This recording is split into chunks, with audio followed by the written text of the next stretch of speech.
Hello, folks.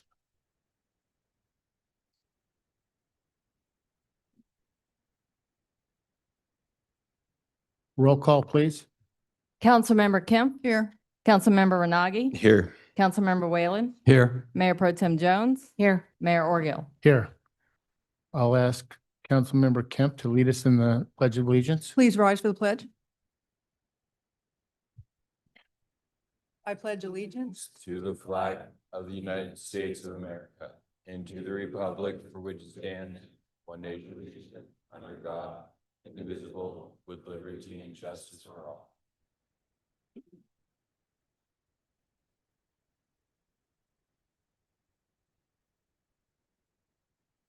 Closed session announcements. Thank you very much, Mr. Mayor. The City Council called this meeting to order at 4:01 in these chambers.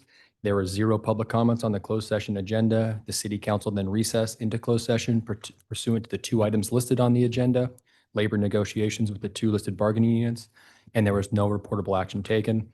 That concludes my report. Thank you, Mr. Mayor. Thank you. Additions and deletions. There are no additions or deletions to the agenda tonight. Great, thank you. Okay, I'll move on to a presentation. This evening, we have the 15th anniversary of the Emergency and Disaster Preparedness Committee.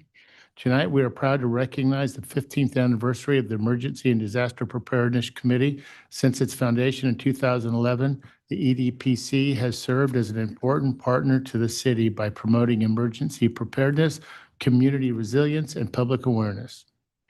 Over the past 15 years, the committee has worked alongside city staff, first responders, and community organizations to encourage residents to prepare for emergencies before they happen. Through public outreach, education programs, preparedness, fairs, fire department and police and emergency management professionals, the committee has helped strengthen our community's readiness for wildfire, earthquakes, severe weather, and other emergencies. In a city like Laguna Beach, where we face unique natural hazards, preparedness is not just important, it's essential. The EDPC has played a vital role in fostering a culture of readiness throughout our community. On behalf of the City Council, congratulations to the Emergency Preparedness Disaster Committee and this significant milestone. Thank you for your continued commitment to protecting our community and helping ensure that Laguna Beach remains prepared for whatever challenges the future may bring. So I'll ask the representative to come up, and I have a proclamation. So do we have the whole committee here?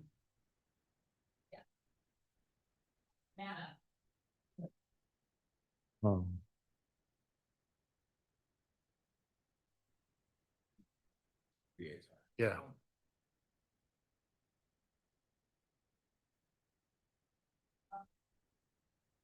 All the members of the EDPC, former and current, will come up for a picture. That'd be great. Hey, how are you? Good to see And if I may, Councilmember Whalen, since you're the liaison, can you join your crew?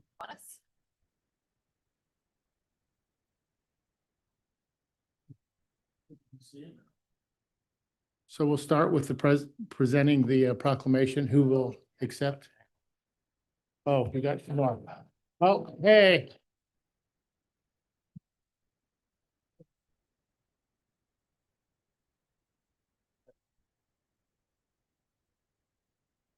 Oh. Let's get you all the way up there, Matt.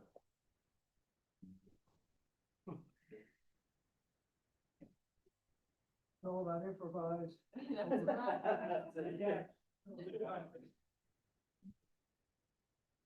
Thanks, Chief. Don't make it here. Pretend you're running a mirror.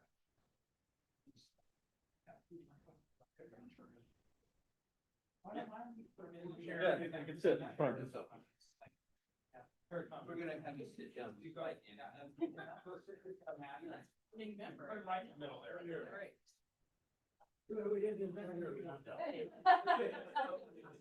Was I getting center of attention?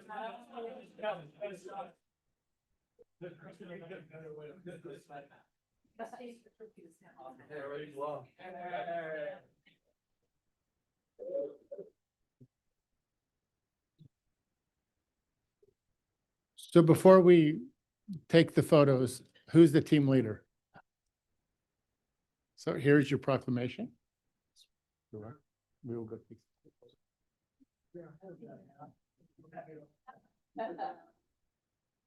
it down a little bit in the back. There you go. Don't cover your face. Yeah, yeah. Just wish former Mayor Pearson were here to see this. You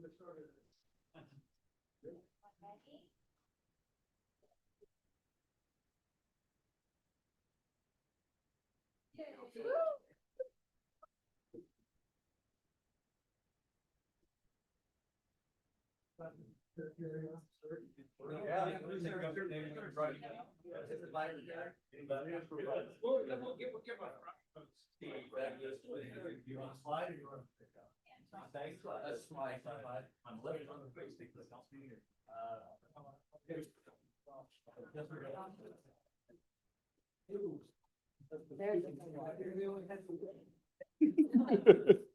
Yeah.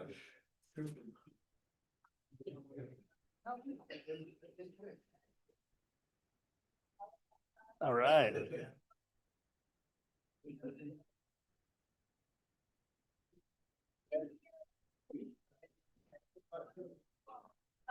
And council, you were distributed a sheet with their accomplishments over the last 15 years. And I have one up on the table for any members of the public that would like to see it.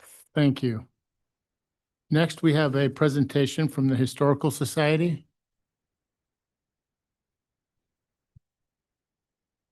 Good evening, honorable council members and staff and our town citizens. Next, on July 4th in 1902, 5,000 people showed up by train on Balboa Peninsula.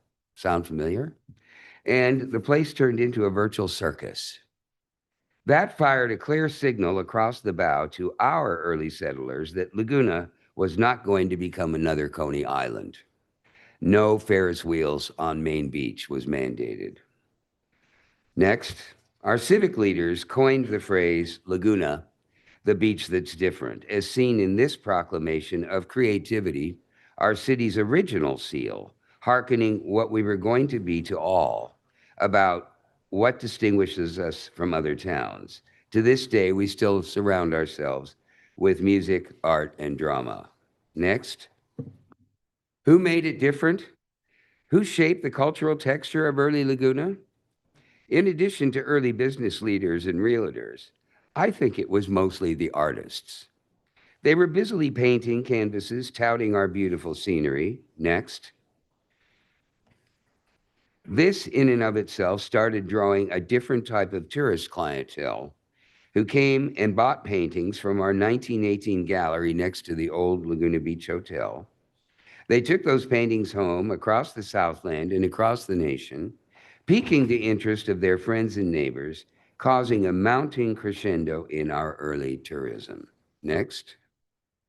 William Lees Judson, founding dean of the USC School of Fine Arts and Architecture, and Norman St. Clair, a Pasadena architectural draftsman, were among the first, starting to bring, in the late 1890s, students down to Laguna from Los Angeles to paint en plein air, which simply means painting outdoors. Next.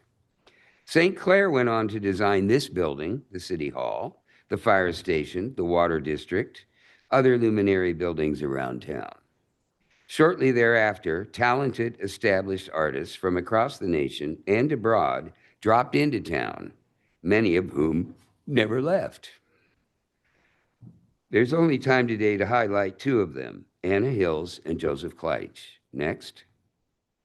In this canvas, Anna Hills, who first came to town in 1913, shows us how barren the Laguna coastal shelf was. It looked a lot like Camp Pendleton does from the I-5 freeway when you drive through it today. But after a trip to Carmel, where she painted Monterey cypress trees clinging to the sea cliffs, she managed to procure and import and distribute roughly 900 Monterey cypress seedlings to people all over town, telling them to plant them and, in her words, beautify Laguna. I think they were brought by ship, parenthetically. This lady was a mover and shaker. She served on the town planning committee long before the incorporation. She championed the championed the establishment of the water district. You got to jump ahead a couple of more pictures, please. Go to the next one. Championed the establishment of the water district and chaired the incorporation committee, which means essentially she's the mother of the city. And then next, and was the principal fundraiser to build the Art Association Gallery, now Laguna Art Museum, and Laguna Presbyterian Church simultaneously. She raised the money to build both, two of the biggest buildings in town. Quite a mover and shaker.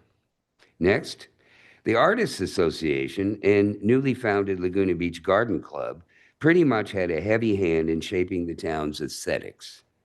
Laguna Artists Association's preamble was to advance the knowledge of and the interest in art and to create a spirit of cooperation and fellowship between the painters and the public. Next. Now, Joseph Kleitsch what he did was kind of unique.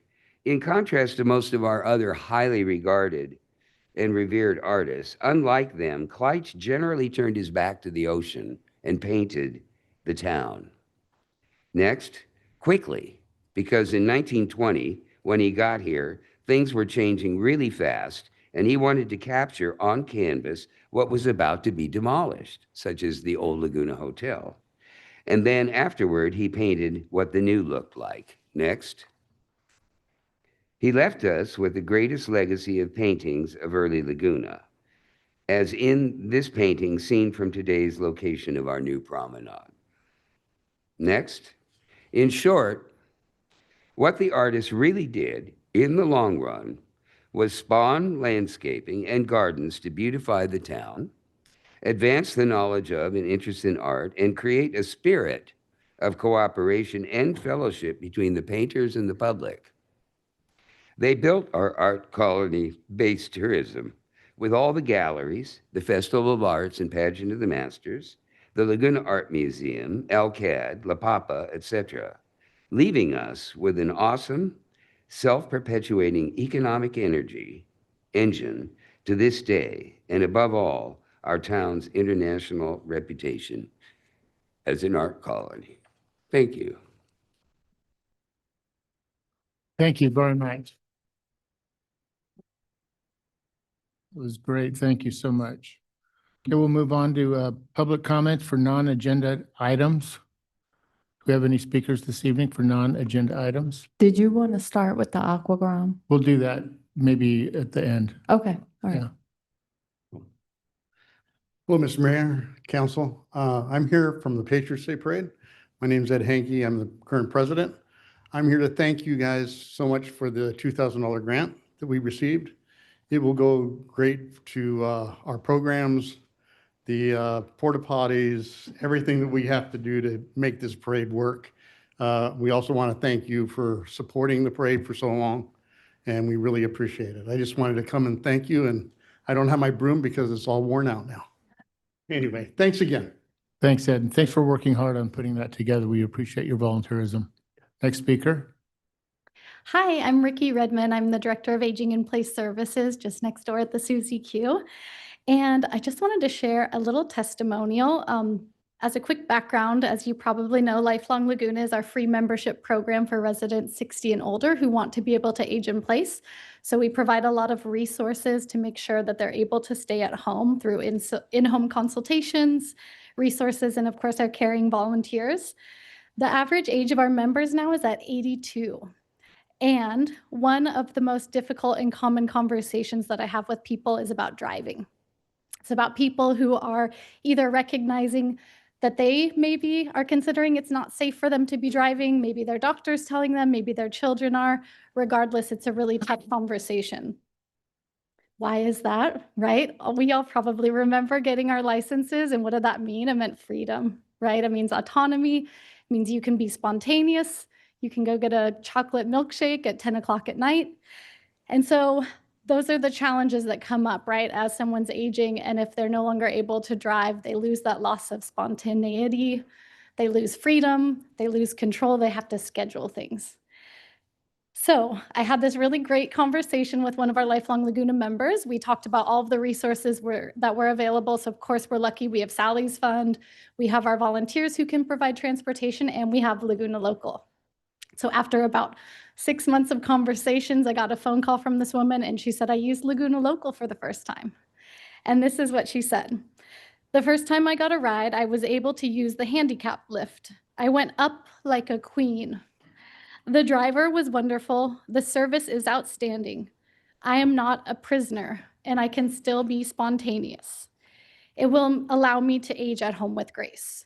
So I simply want to share my gratitude for this program that you guys have created and make sure that you know the value that it is being received with through our older adults. Thank you. Thank you very much. Hi, Council. Laura Parisi, City Treasurer. I wanted to let you know that the investment policy that you approved a few, would you pass this around the council? A few weeks ago, received an award from the California Municipal Treasurers Association. In fact, it got a really nice high score, 96.67%. And that's higher than the last time we had it certified. We were at 94, so it went up. And so I just wanted to say we got this nice award, and the treasurers, it's reviewed by 3 people, 3 experts in the field, and they felt that it was a very good policy. Thank you. Congratulations. Good evening, Council. I'm Robin Hall, and I'm here tonight to speak regarding our artist and public arts. The promenade is to become one of the city's signature public spaces, a place intended to represent Laguna Beach to residents and visitors alike. Because of that, every artistic element placed there carries tremendous symbolic importance. When the city decided to spend approximately $85,000 on a permanent sculpture feature in the center of the promenade, it became in every practical sense a public art commission. It deserved and still deserves the same openness, transparency, and opportunity that Laguna Beach has established for significant public arts projects. A competition for Laguna Beach artists, inviting them to submit proposals, selecting and winning design through a thoughtful public process, and culminating the project with an unveiling of the sculpture that truly reflects the creativity, history, and identity of Laguna Beach. That would have been a source of civic pride and lasting statement about who we are as a community. Representing ourselves as an artistic community carries a responsibility to actively support the artists who live and work here. The most meaningful way to demonstrate the commitment is to invest in them. When the city undertakes a major public art installation, the first opportunity should be offered to Laguna Beach artists. This would reinforce the city's reputation as a place where art is valued, not only in words, but through meaningful action. An open competition should not guarantee that a commission be awarded. If no proposal meets the city's expectation, the competition should be reopened and expanded until the right work emerges. Excellence must be the standard. Laguna artists deserve the first opportunity to create public art that represents Laguna Beach. The selection process for the promenade sculpture was a lost opportunity. The Forest Avenue project has generated a wide range of opinions within the community. A new competition inviting Laguna Beach artists to create a signature work for the promenade would provide an opportunity to bring people together around something positive. The community could celebrate a work of art created by one of its own, a project that reflects Laguna Beach artistic heritage and gives residents a shared sense of pride and ownership. A community unveiling celebration that honors the artist and the community could become a defining moment for the promenade and help establish it as a place that truly belongs to Laguna Beach. I hope the city will seriously consider relocating the current sculpture to another appropriate public location where it can still be appreciated, while opening a competition for Laguna Beach artists to create a signature work worthy of the promenade and better reflect the values and artistic legacy that define our community. I realize this would require additional discussion, funding, and political will. However, given the significance of the promenade and its role as one of Laguna Beach's defining public spaces, I believe is an idea worthy of serious consideration.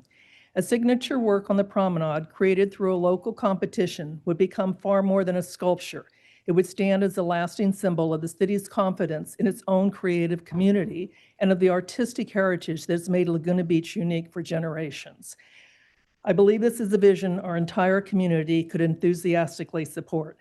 Thank you for your openness to consider this idea. Thank you. Thank you. Next speaker, please.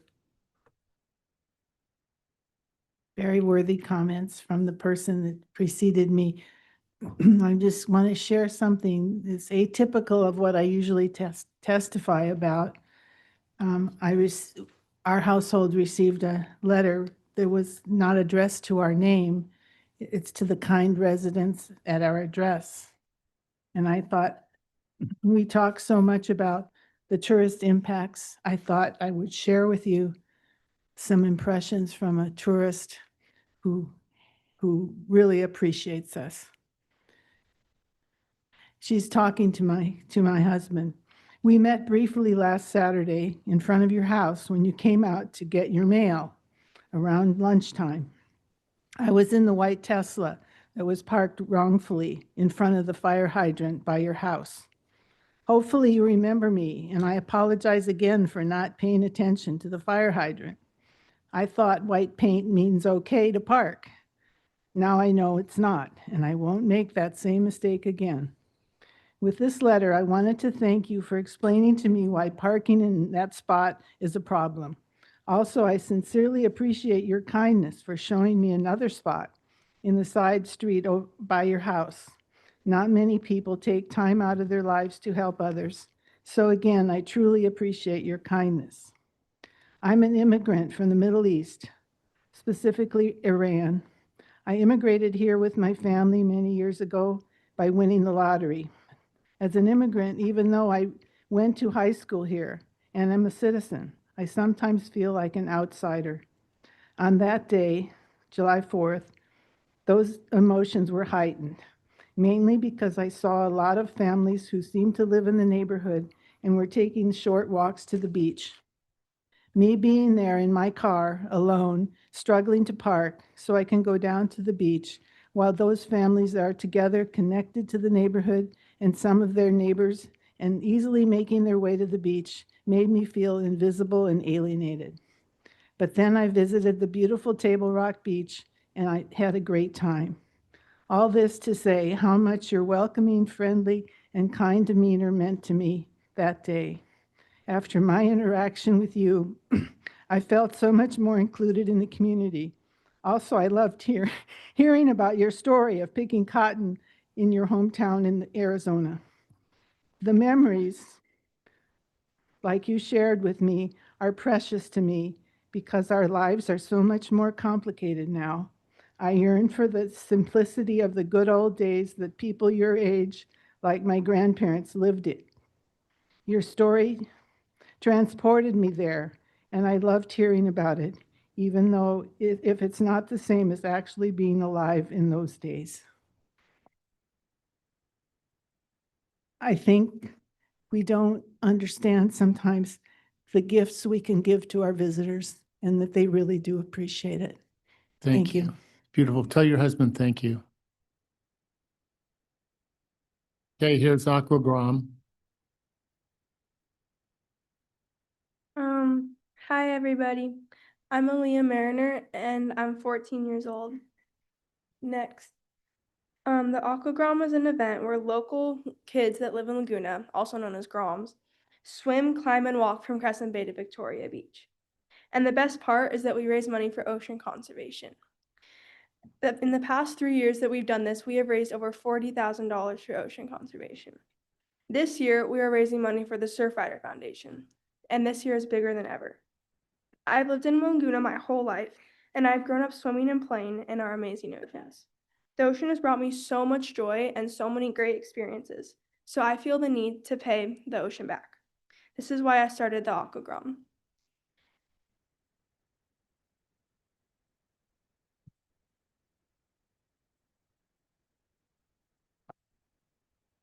Hello, City Council. My name is Kyan, and I'm 12 years old. I've done the Aquagrom since it started.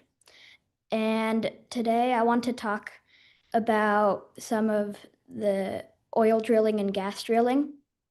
And in our oceans. And second, I'm going to make some brief comments about some of the risks to our coastline, and including Laguna Beach. And so here's what's being proposed. 1.27 billion acres of ocean are open to drilling, and a lot of that is the Californian coastline. And the leases will last for 30 to 50 years, which is a long time. And some of the risks of oil drilling are that there will be seismic surveys, which there are vessels that use air guns to send giant blasts of sound into the ocean to search for oil. And this sound can basically be lethal, very harmful to dolphins and whales and any other creatures that rely on sound for communication. I mean, imagine you were walking around and you heard dynamite-like blasts coming from the sky every 20 seconds for days and months. Drive you crazy. And another big risk is an oil spill, and that's when the well fails. And so these spills can release like tons of oil into the ocean that can spread for miles. And I just thought it would be terrible if one of those spills happened near us and came into one of our marine protected areas. I mean, Laguna Beach would be like devastated and all our marine life would die. So that's what I want to say. And next, my friend Cedar is going to go and talk about one oil spill that happened in the Gulf of Mexico called Deepwater Horizon, just to highlight how bad it can be if something like that happens. Thank you very much. Hello, my name is Cedar. I'm 13. I've lived in Laguna my whole life. So the Deepwater Horizon spill, it happened off the in the Gulf of Mexico, and it was 134 million gallons of oil were spilled along 1,300 miles of coastline. And in that spill, 11 people died, over 6,000 sea turtles died, 82,000 birds died, and 62,000 marine mammals died. So it was really devastating. And then also 25,000 jobs were wiped out, and there were $17.2 billion in damages. So we really don't want one of those oil spills to happen here. So another one of the oil spills was the Amplify oil spill, which happened off of Huntington just 5 years ago, and that was 25,000 gallons of oil. So it would be really terrible if another oil spill happened off the coast of California, especially in or around Laguna Beach, because Laguna is a marine protected area. So that means it's a breeding ground for fish and all types of other marine mammals and animals. So if an oil spill happened here, it wouldn't just affect Laguna, but it would affect the whole entire coastline all around Laguna. And it would cover our beautiful beaches in tar. And as a kid growing up in Laguna, I really don't want to see our beaches covered in oil. Also, a lot of the businesses here depend on beach tourism. So that would destroy our beaches and be terrible for a lot of other businesses. So we can't let offshore oil drilling happen off our coast. Thank you. Hi, my name is Penny and I'm 14. And hi, my name is Haven and I'm also 14. And oh, next slide. We wanted to talk about hands across the sand. So this aquagram, the issue of the drilling is like the most important task, as like Aaliyah was talking about. And it's the biggest thing we've taken on. So we're adding this event that will spread awareness, it will bring people together, and it will strengthen our community's bond. It's called Hands Across the Sand, and it's going to be run by the Aquagram and Surfrider Foundation. Basically, participants will form human lines in the sand by joining hands on the water line. This symbolizes us as a community taking a stand against oil drilling in our oceans. We believe that the animals and the ecosystems are too precious to jeopardize it with the risk of oil drilling. That is why we are literally forming a line in the sand to show our commitment to protect this environment that we love deeply. If you would like to participate, please meet us at the grass at Main Beach at 9:30 on August 1st. We will have a lot of guest speakers, including members of the Surfrider Foundation, the Mayor of Laguna, Mark Orgal, and other important government leaders. After that, we will walk down to the stand and join hands to form a line sending our message. We invite you to come to this important event. Hi. Again, I also would like to say I'm not from Laguna, but when I came here, it was so beautiful, and I was like, I want to protect this place. And I think this is so smart that my friend Aaliyah came up with this Hands Across the Sand. It's just such a great community builder. And so let's say, so we want to get as many people as possible to spread the message. And so you can maybe bring signs or something to help us and listen to the speakers and join with the crowd and in drawing a line in the sand for when we start. And we need to show everyone that we are not going to stand by while our beautiful oceans are being destroyed by oil drilling. And we need to make sure our wildlife is not being put at risk and getting ruined forever. We need to take a stand, and we need to get more information. And if you want to know more information about the Aquaram, just go to our Instagram, which is AquaramIB. And I hope I will see everyone there, especially everyone in the crowd over here. Thank you. Thank you very much. Next speaker.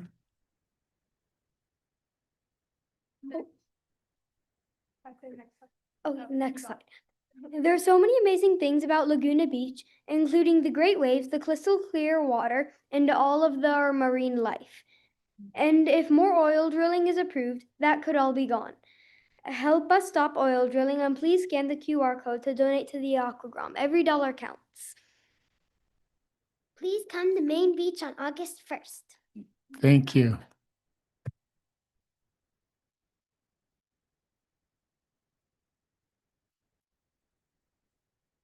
Thank you, Grams. Thank you for all the efforts that you've been putting in over all these years to bring awareness to this, to the ocean and environmental issues. Thank you very much. And we're going to have a lot of people there August 1st. Yeah, you guys are all invited.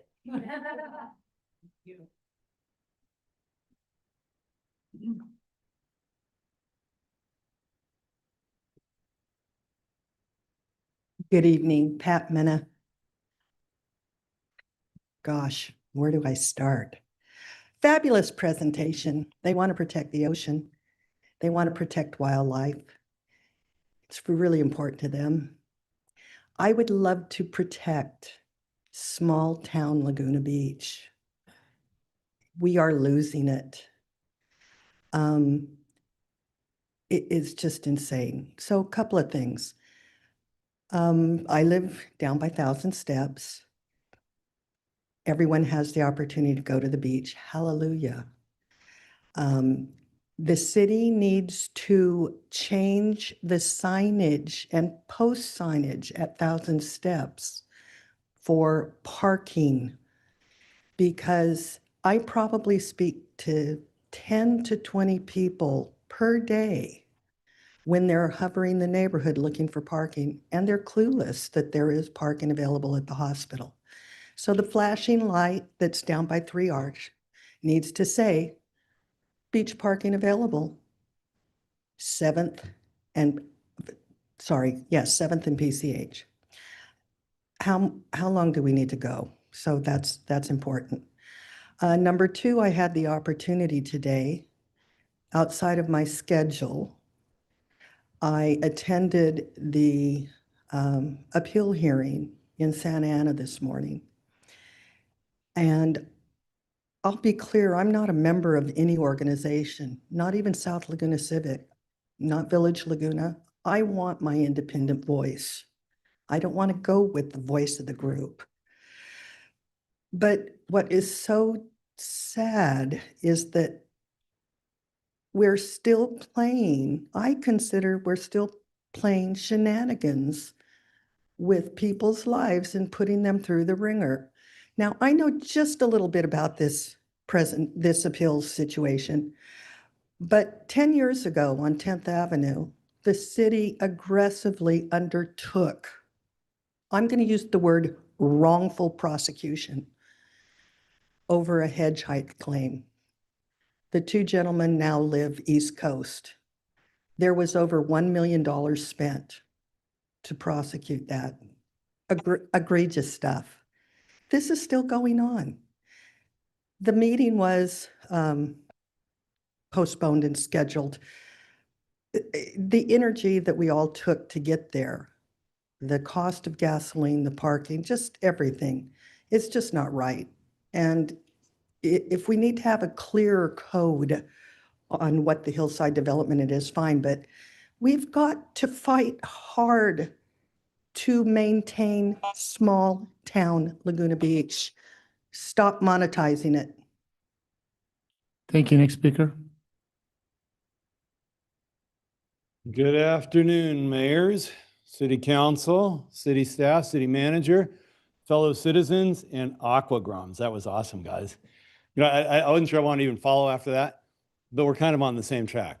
So David Browning, Orange County Mountain Bike Association, we are the ones that are advocating for, among other things, here in Laguna Beach pump track. And we just wanted to take we sent in a comment with a lot of detail. First and foremost, I want to offer, if you have questions, reach out to us. We want to be able to answer that. I wanted to emphasize a couple key remarks, kind of following with the first gentleman tonight. Most of all, we want to say thank you. Thank you for your support in putting in the modular pump track rental that is currently at the Community Recreation Center. Hopefully everybody knows about that. It's been there for a week. It's going to be there through this Friday. I'm here to extend a special offer to all the council to host them there. I have bikes. We can get you out there and ride. But thank you for doing that. That's a great step, and it's a proof of concept behind supporting the bike advocacy. We're also a little bit thrilled by the public response. Not only are we, of course, seeing attendance, and it's great. You can go down there. You can watch the smiling faces. It's awesome. You've seen lots of stuff showing up that way. But the social media is off the charts. And I think that's important to capture. We've had videos that have had as many as 34,000 views. So there's clearly a lot of interest in some kind of an amenity for wheeled sports here in Laguna Beach. Spend some time paying attention to that. Read the comments. The comments are positive. It's fantastic. And we're really stoked to see that that's taking some momentum, which leads us to our third remark. So to try to be concise here. And our third remark is we just want to make sure that we express to council that we appreciate that you continue on this march. This proof of concept is a way for us to see the reality of a pump track, which is goodness, and continue down the march of finding a place for us to host a wheeled sports facility. And I say that deliberately. We've had a lot of resurgence from our skateboard friends. Ideally, it would be wonderful if here in Laguna Beach, the origin of several of these sports, we had a wheeled facility that supported biking, skating, scooters, roller skates, adaptable, all in the town. And so hopefully you guys can continue to keep your eye on that ball, and we appreciate that. So I'll close by saying this. Thank you for looking out for our families. Very, very important that they were out here presenting, because that's what it's about. Thanks for looking out for our families, for our riders, for this and the future generations of Laguna Beach, because as we say, together we ride. Thank you. Thank you very much. Any other speakers? None? Okay, I'll close public comments and move on to matters from the mayor, city council members, and city manager. City manager, do we have any comments? I don't have anything tonight. Thank you. Mr. Attorney? No, Mr. Mayor.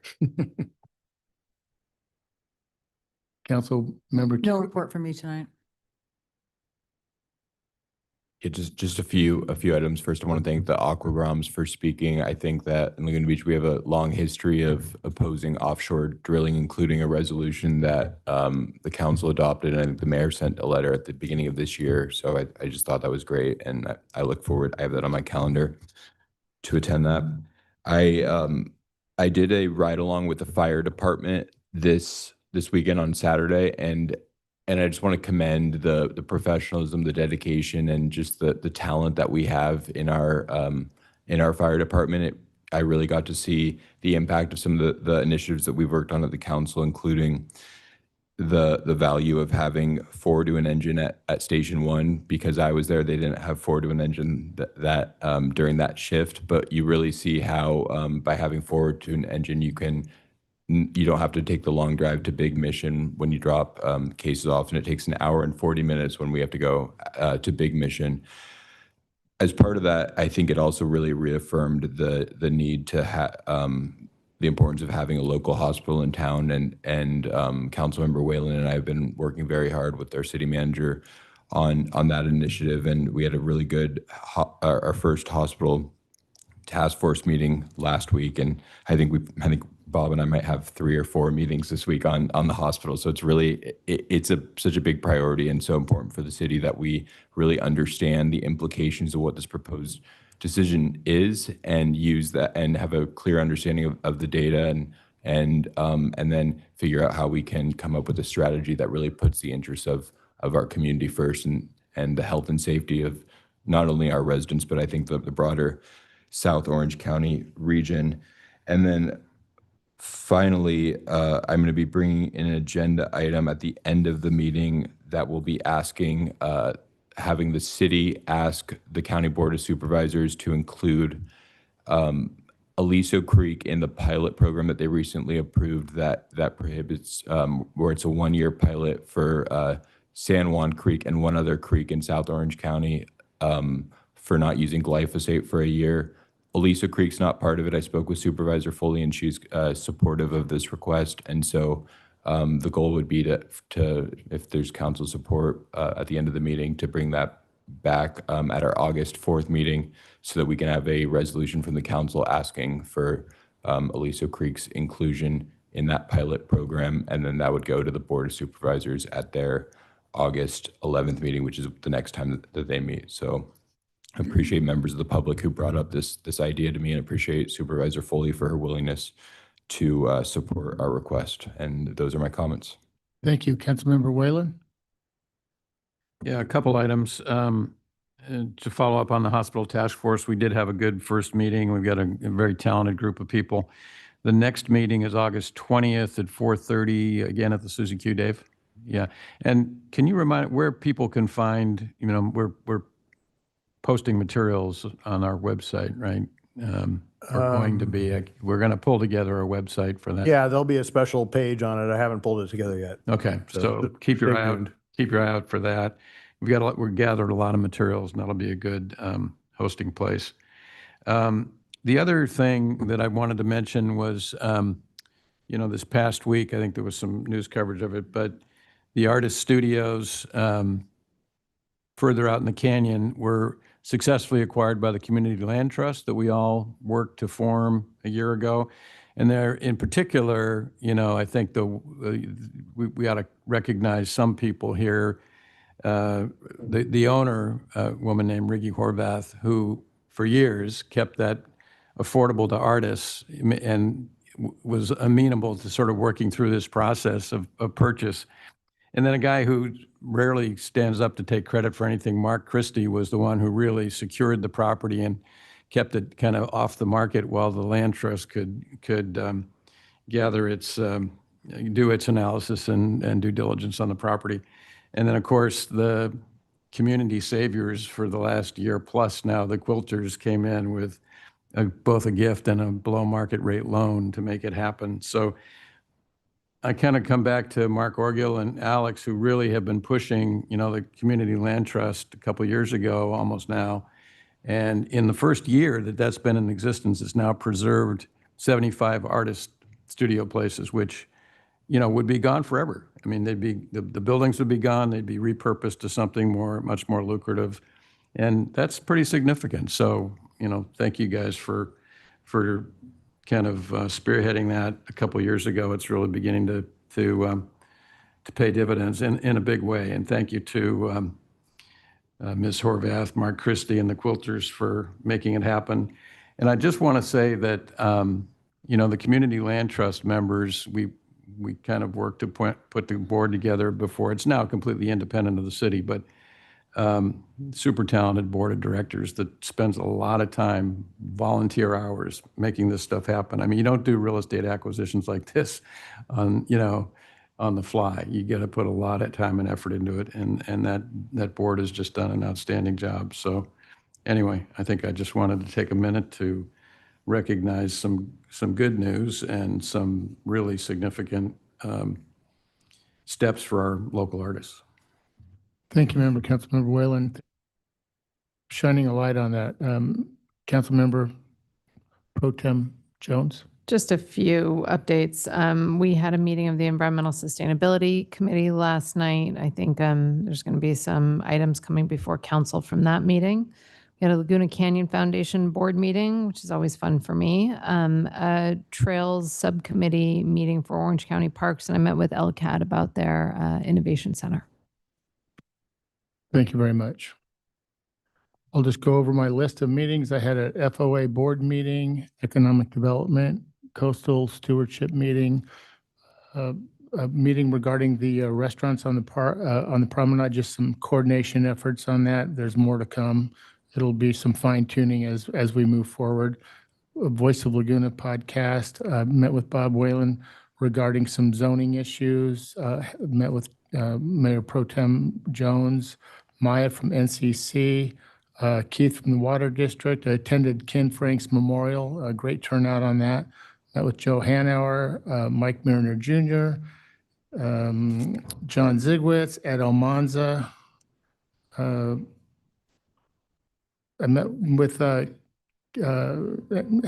Council Member Jones and myself met with LCAD and Can Do regarding, what's it called again, Hallie, the animal corridor? The Is that- Wildlife Corridor. Wildlife Friends. corridor, yeah.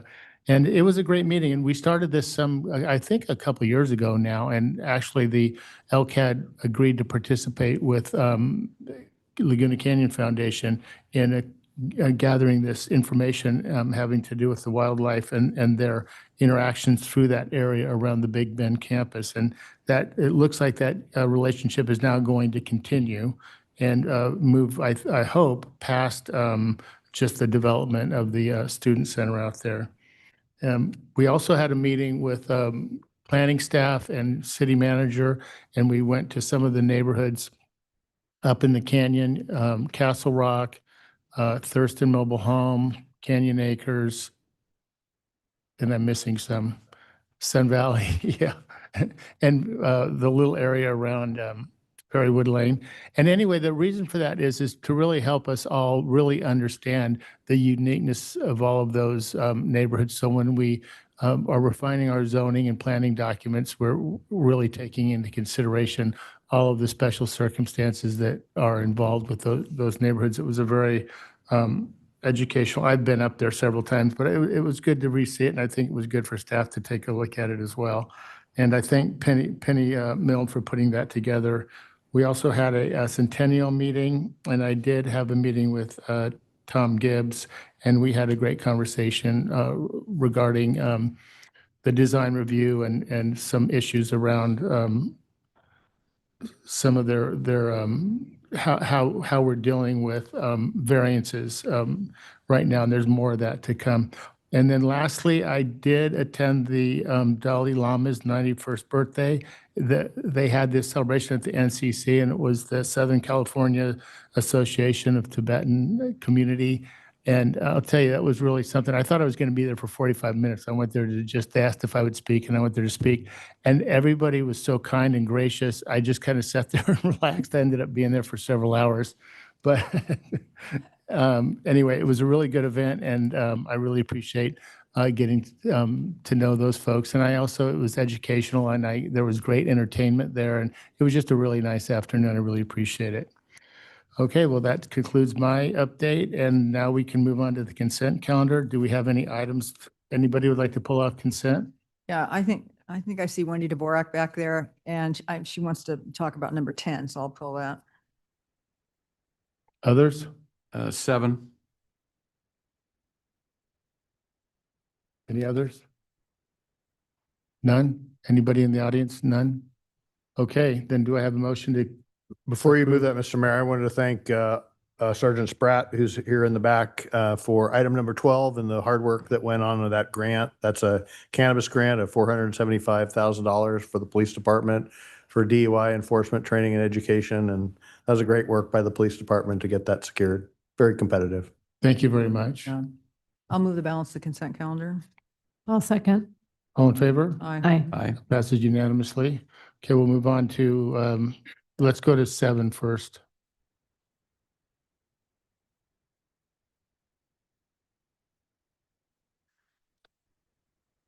Yeah, this was the response to the grand jury report for the housing mandates. And I think we had a couple of comments that came in. And one in particular struck me, maybe we would want to make a modification on, which is on page 76 of the report here. And it's finding F7. And towards the bottom of the page, it's the last paragraph under finding F7, which I think the thrust of the public comment was that it sort of goes beyond the scope of the question, which I tend to agree with. I think the response, the first couple paragraphs of the response are responsive to the finding. And the third one just sort of, I don't disagree with some of what's said there, but it just goes beyond and sort of, I don't think it's responsive to the question really. So I wondered whether we wanted to remove that third paragraph. So that's the reason I pulled it. Any comments from any of the other council members?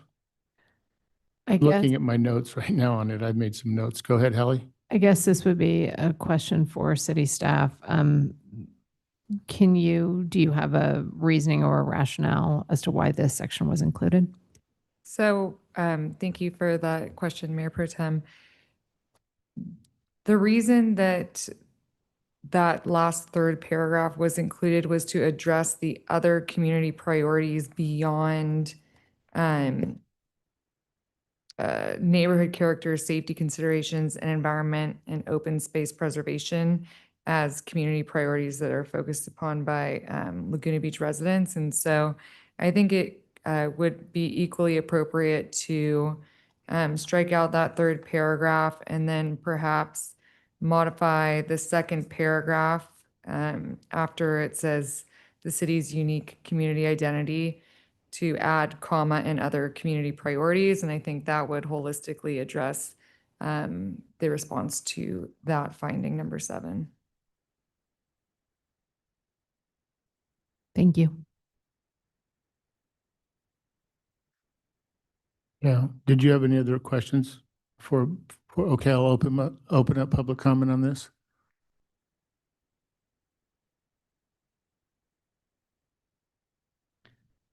I didn't find fault with the comments that were made. I just wanted to add to them.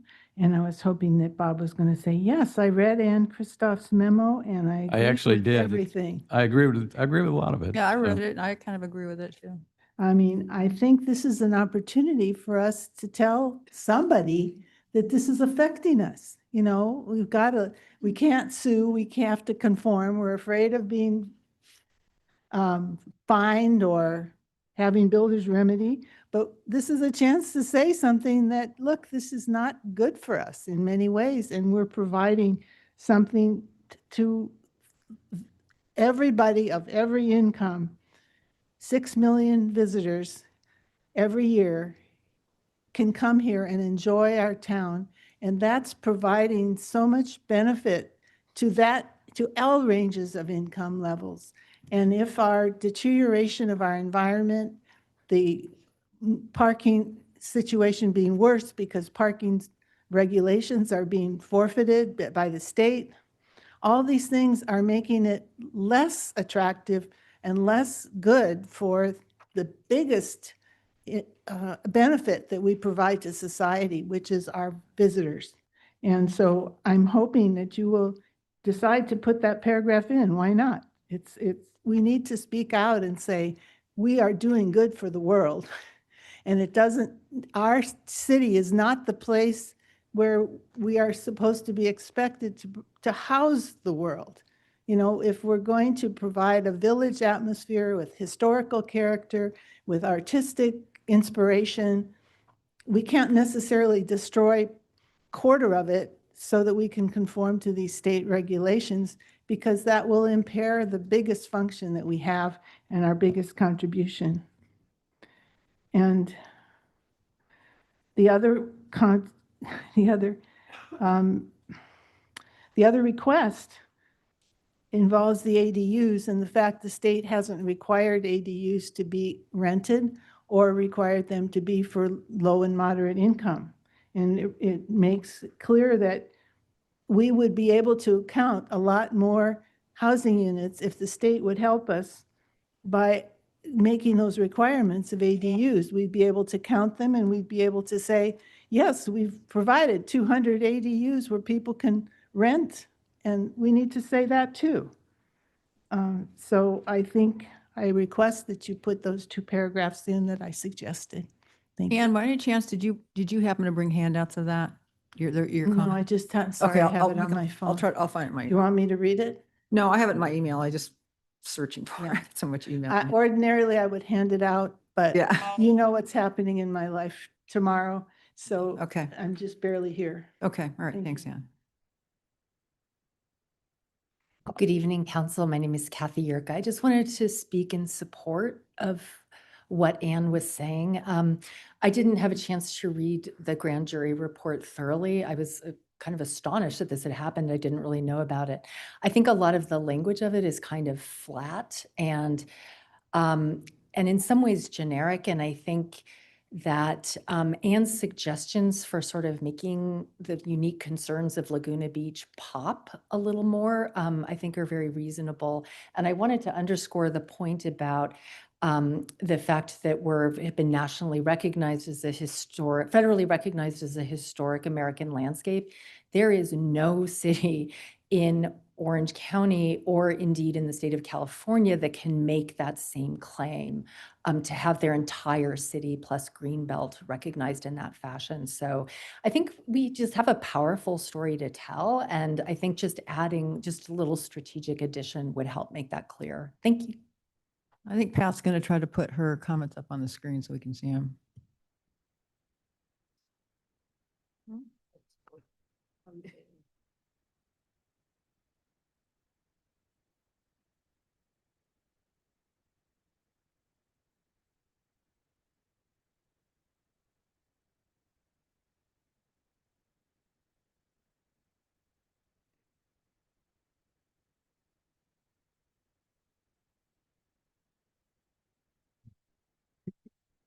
Correct, yes. Oh, yeah. I'll stop sharing.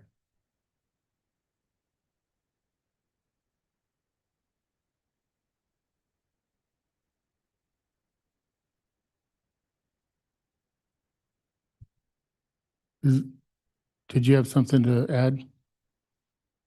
I think I would just like to add that, in this context, city staff attempted to draft something responding to the grand jury report that responded specifically to the question without too much elaboration. It is due within 90 days of the report, which was sent in May, June, July, August. So there is that 90-day deadline.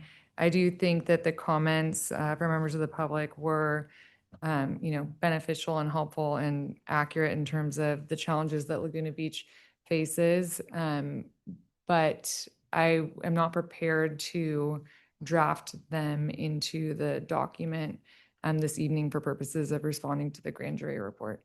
You could, Mr. Mayor, Council, if you want to just provide direction to staff. This ends up being signed by the mayor. To some comments reflective of the themes that were discussed, we could add that. We don't necessarily have it, bring it back to you. Are we still in public comment or are we? Yes. Back to council? Okay. We're on public comment, but we're talking regarding. Yeah, but can we talk about it after public comment? Yeah, we can. Okay, any other public speakers on this? None, I'll close public comment and bring it back. About Zoom. Yeah, Zoom, Mr. Mayor. Oh, are there any Zoom comments?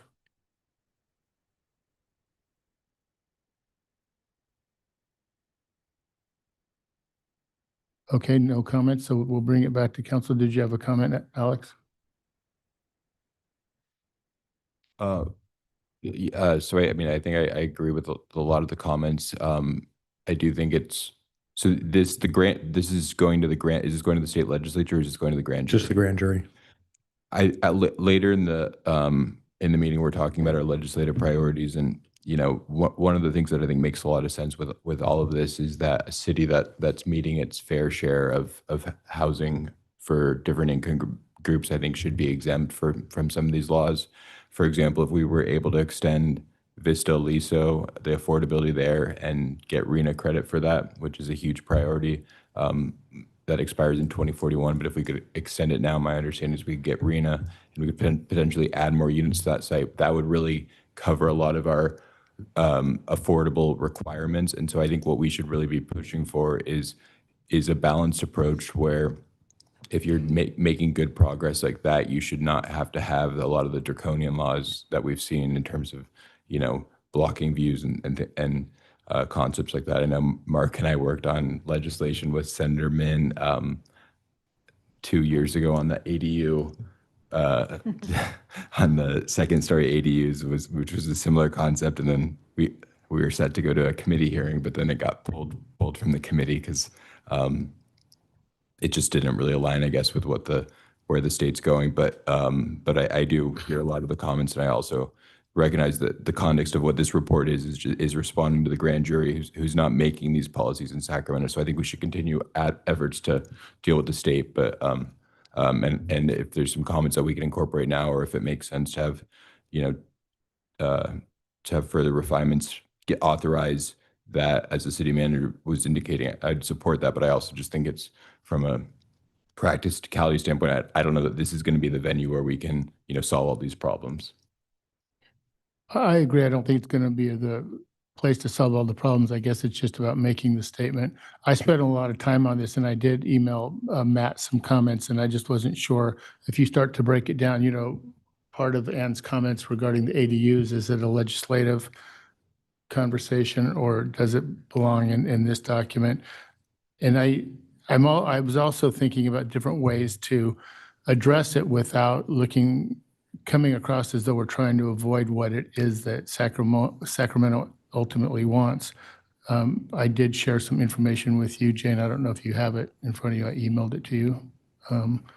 But anyway, it's essentially basically what Ann says in just a little bit different approach. The city believes these challenges demonstrate the importance of approaching housing policy through a comprehensive stewardship framework.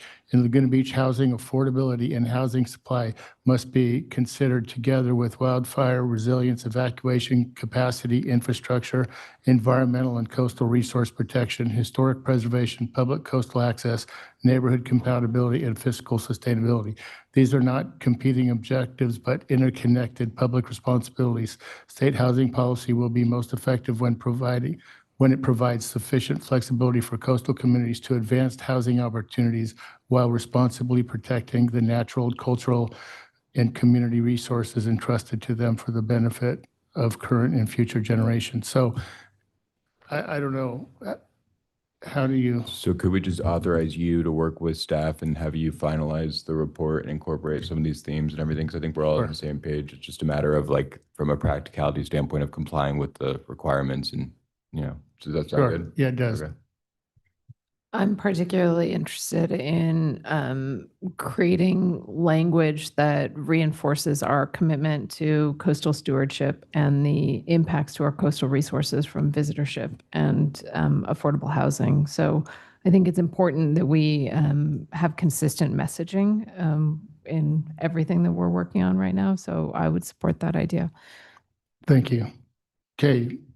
Just one minor point, and I don't know if this is Jane or Anthony, but we do get to count ADUs up to a certain level, right, in fulfillment of our RENA 394, because they're not all affordable units. Some of them are market rate. But can you clarify that for us? Yes, thank you for that question, Council Member. Each year, the city does file its annual housing progress report with state HCD.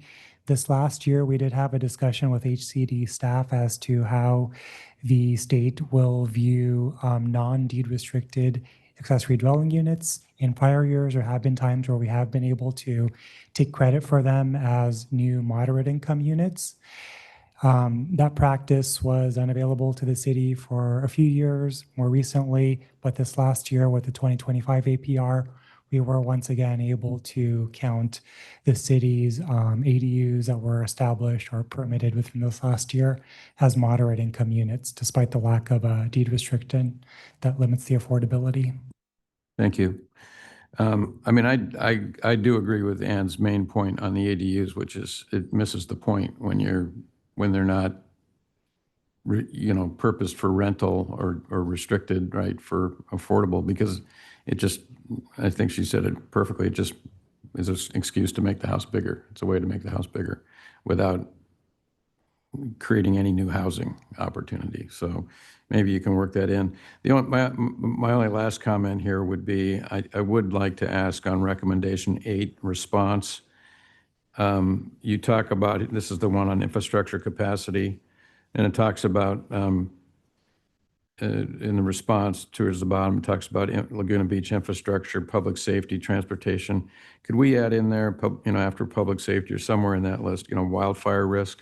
This is that is public safety, but I'd specifically like to call out wildfire risk as, part of our infrastructure constraint. Yes, we can do that. Thank you. So I would, unless there's more, I would just move that we adopt the recommended action with the further request that the mayor work with the city attorney's office to finalize the report to incorporate the discussion we've had here on this item. I'll second. All in favor? Aye. Aye. Aye. Passes unanimously. Thank you.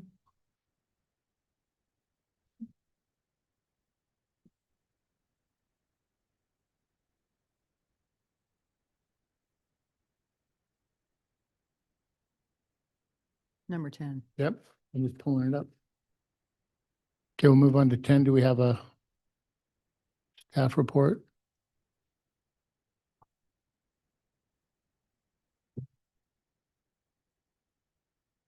Good evening, City Council. Pierre Sawaya, Capital Program Manager. With me is Dayton Doran, Marine Safety Captain. We don't have a formal presentation, but happy to answer any questions that council members have. Thank you, and thank you, Sue, for pulling this. So I also spoke with Wendy. There was a rendering that I think came from us that looked that put an enclosed lifeguard tower in an area that just didn't make a lot of sense. Can you tell me what that was? Is that where the lifeguard tower is planning to go, or what is that? We prepared to take the item forward for Planning Commission concept review. So we did develop some preliminary renderings, which did not accurately reflect the actual locations of the towers. They're more of a renderings of the proposed structures we're proposing. But we did scratch those renderings, and we did present last week to the Planning Commission some updated snapshots, including the site-specific locations for the towers. And that's kind of where we are today. And then there was a question about CEQA and about how this is not a project for the purposes of CEQA. And as I understand it, that's because the goal here is to do studies and analysis that would kind of prepare what the project would look like. Is that a fair characterization of why it's not a project for purposes of CEQA? Yeah, that's absolutely correct. Tonight, we're simply awarding a task order to the consultant for design engineering. And then finally, so we're going to be doing so I guess, can you, my understanding is that this proposal contemplates coastal hazards assessment, structural foundation design, geotechnical, and like a lot of different analysis that will inform the locations. As we all know, a lot of the beaches have changed over the years, where we have less sand in different areas, and will the analysis that's coming from this, will it allow us to understand, because some beaches, for example, you might not be able to have a permanent enclosed structure based on these studies. I don't know, because we haven't done the studies, but in theory, that could be an outcome. Does this mean that we would look at all this, and maybe some areas you would say, okay, we can't, there's not room to put one here, and then in other areas we could find a place on a beach where it would work? Or can you help me understand kind of how we are incorporating all of the changing in coastal circumstances and the sand movements and different relevant factors related to each specific beach? And then would you guys, look at different alternatives as well in the study, rather than just assuming we're going to, go into the rock basically to put the lifeguards towers in, or can we look at other alternatives? Is that part of the study as well? The study is really intended to develop those structural designs for caissons for all the lifeguard towers. So those would be concrete caissons embedded into bedrock in the beaches for stability of the structures as it stands today. And Dane may be able to elaborate a little bit better than I can. The purpose is to provide that safe, sound, structurally sound structure for the lifeguards. As it stands today, there are many locations which have just the beach stairs or the towers on skids. And due to, sand movement and tides, those are oftentimes moving, falling over, falling into the ocean. So really the intent is to make them more permanent structures that will kind of stand the test of time of tides, shifting sands, and so on. Going back to Councilmember Renagi's questions and comments, we will be looking site specifically at each location. We're looking at design wave locations, our prior wave run-up studies, sand shifting conditions, and that's all going to be factored into the designs for each location. But the purpose is to take each location where it stands today and replace it with a permanent tower. Now, will it be at the same exact location? Perhaps not, but these studies will help give us that insight and credibility to determine a suitable location. And at the same time, we'll be taking that forward to Planning Commission, doing the public outreach and so on to approve each location. I assume part of your study will be sea level rise and where the ocean is intended to be in 30 to 50 years. Correct. So our prior geotechnical study, which was completed last year, it did look at potential sea rise scenarios. So it is factoring in that into the studies, looking at what those sea rise elevations may look like over the next 75 years. In that study, did you include a wave run-up study? I don't remember. I know we have a couple, but. It did include a wave run-up study. Right. So when we first started talking about these, my biggest concern was just protection for the lifeguards. And I understand that these enclosures can be attached to either the caisson or the skids, right? So either way, we can provide them with the protection that's needed, whether they go on caissons or the skids. Is that still your understanding? We currently do have enclosed towers that are located on caissons and also on skids. Mhm. So there are scenarios where we can even look at, especially if they're newer towers, not too old, we can simply take them off the skids, put the caisson, and put the lifeguard tower right back at the same location. But it would be an enclosed tower for each location. How many coves, remind me how many coves there are that you're looking at? There are 39 locations that we're looking at. So Pierre, would every cove location be a candidate for one of these towers though? Some of those coves are really, really small. They are, and there's different methods as far as bringing them in. If they can't be craned in or driven in, they would have to be barged in. And we've done that on other locations, but that would be the method of delivery. Can you encourage the planning commissioners to take some field trips to actually go down there and physically look at the coves? We did invite the planning commissioners last week. I wasn't in last week, but I know that staff did meet with at least several of the commissioners at one or two locations to kind of walk through and talk about these towers. Any other questions? Okay, I'll open it up to public comment. Any speakers on this?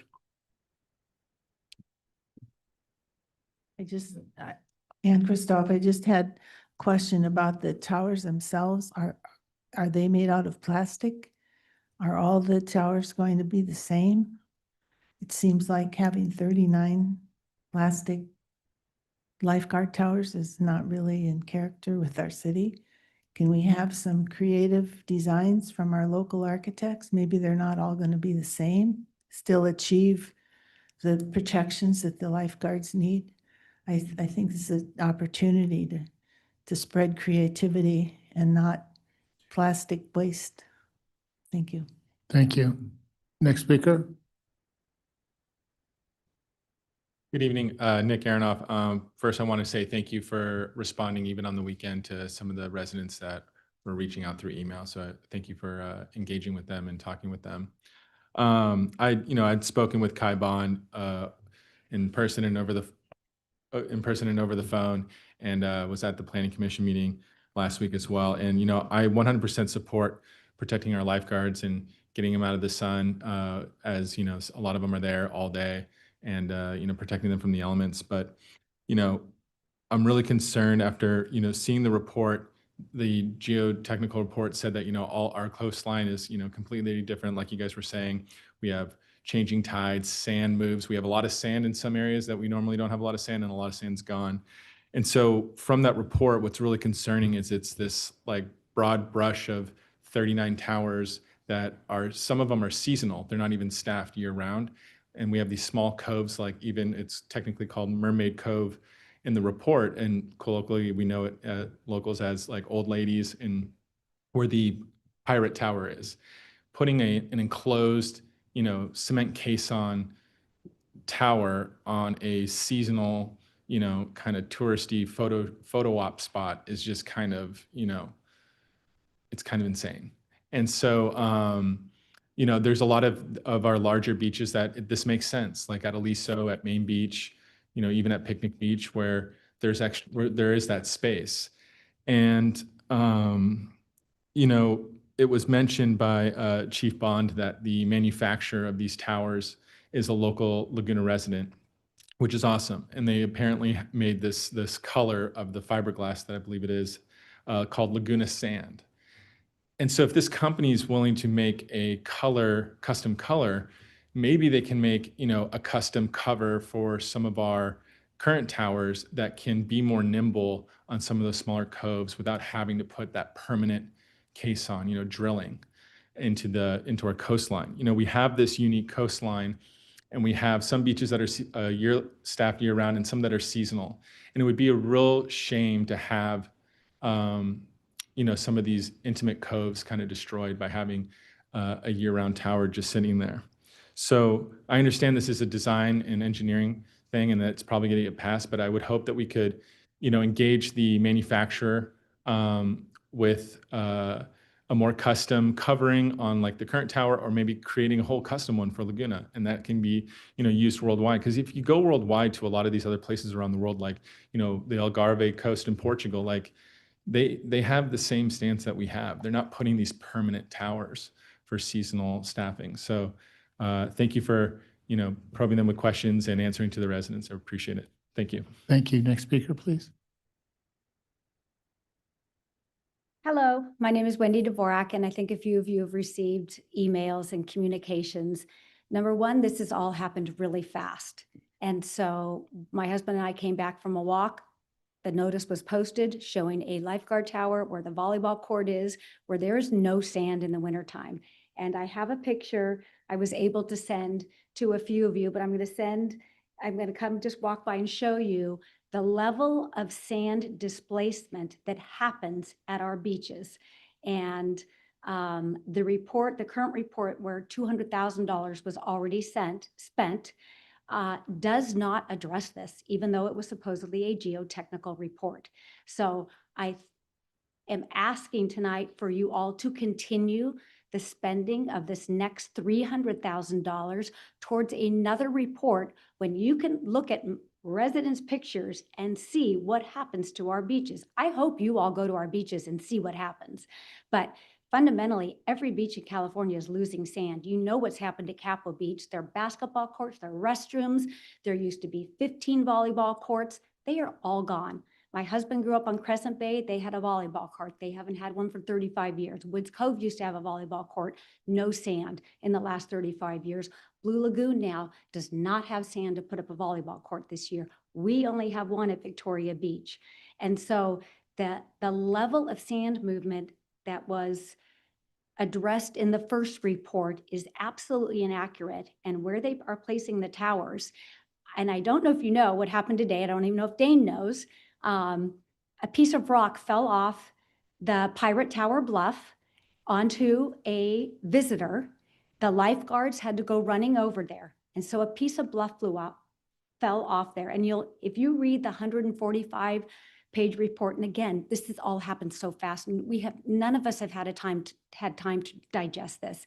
But in that report, it talks about setting it up against the bluff for views, moving it forward. Well, there's no sand if you move it forward. If you set it against the bluff, you're going to have rock falling down. You drill into the bed, you have to drill into bedrock because we don't have sand. And I'm going to come show you a picture of the extent. Have you all been to Victoria Beach? Okay, so you all know Victoria Beach. Okay. I'm going to show you. Actually, Could you pass it? pass it around. Yeah. Thank you.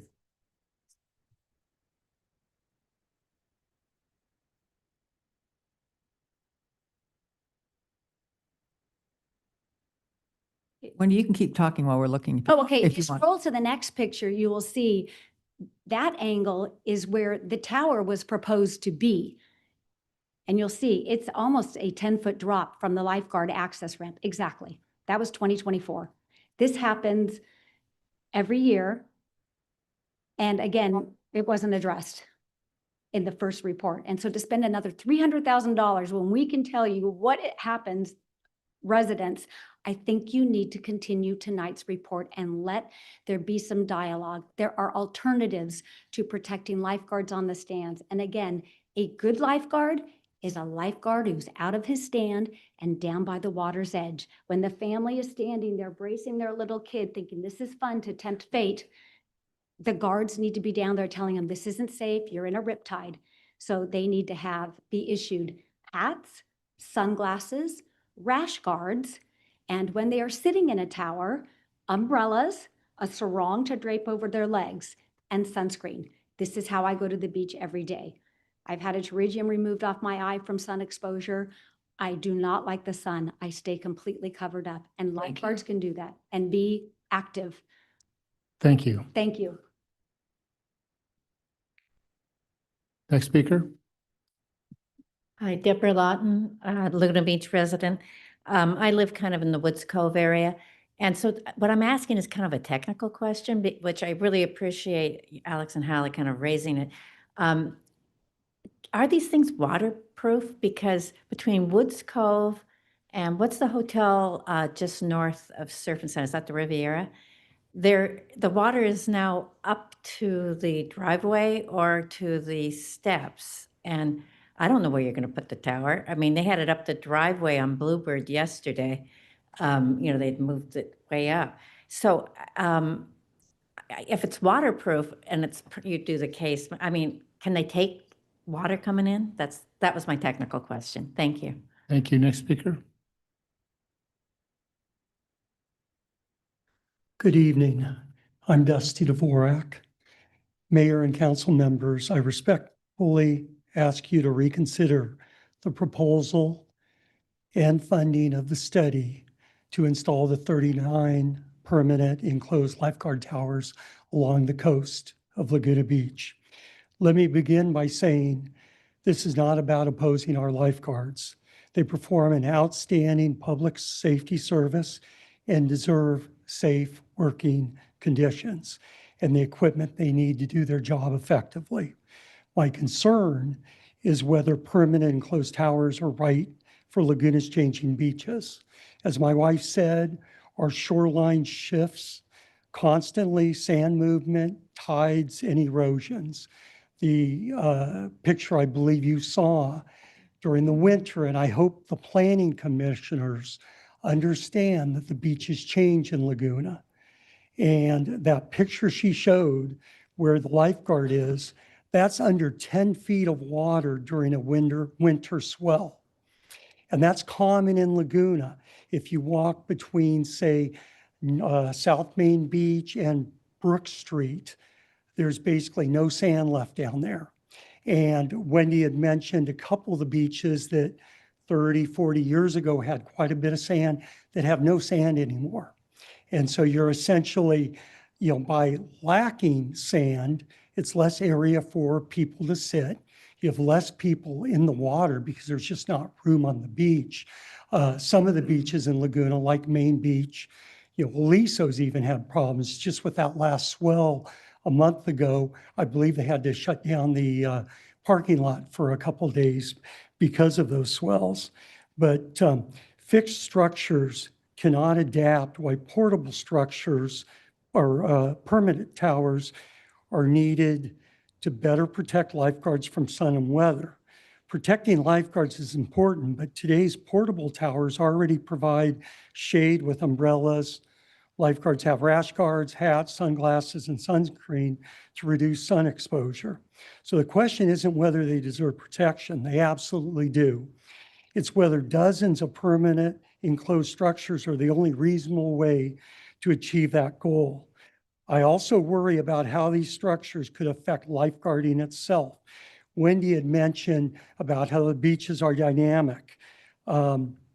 We need lifeguards engaged on the sand. For example, this tragedy that happened 3 weeks ago, it happened down at the Montage Beach, and literally from the location of the enclosed tower to where that child was grabbed by the tide and immediately was in the impact zone. And I've rescued people during my 65 years here in the impact zone, and it can take 5 or 10 seconds and they're lost and you won't have them. And when they're in those enclosed towers, they're not going to be as effective. For example, at Victoria Beach in the last month and a 15 half, seconds. we've had to move, the lifeguards have had to move their temporary tower 4 times because to effectively guard, that tower has to move out as sand builds up. They cannot see over the berm. And so a permanent tower is not going to provide them what they need for safe guarding. Thank you very much. Next speaker.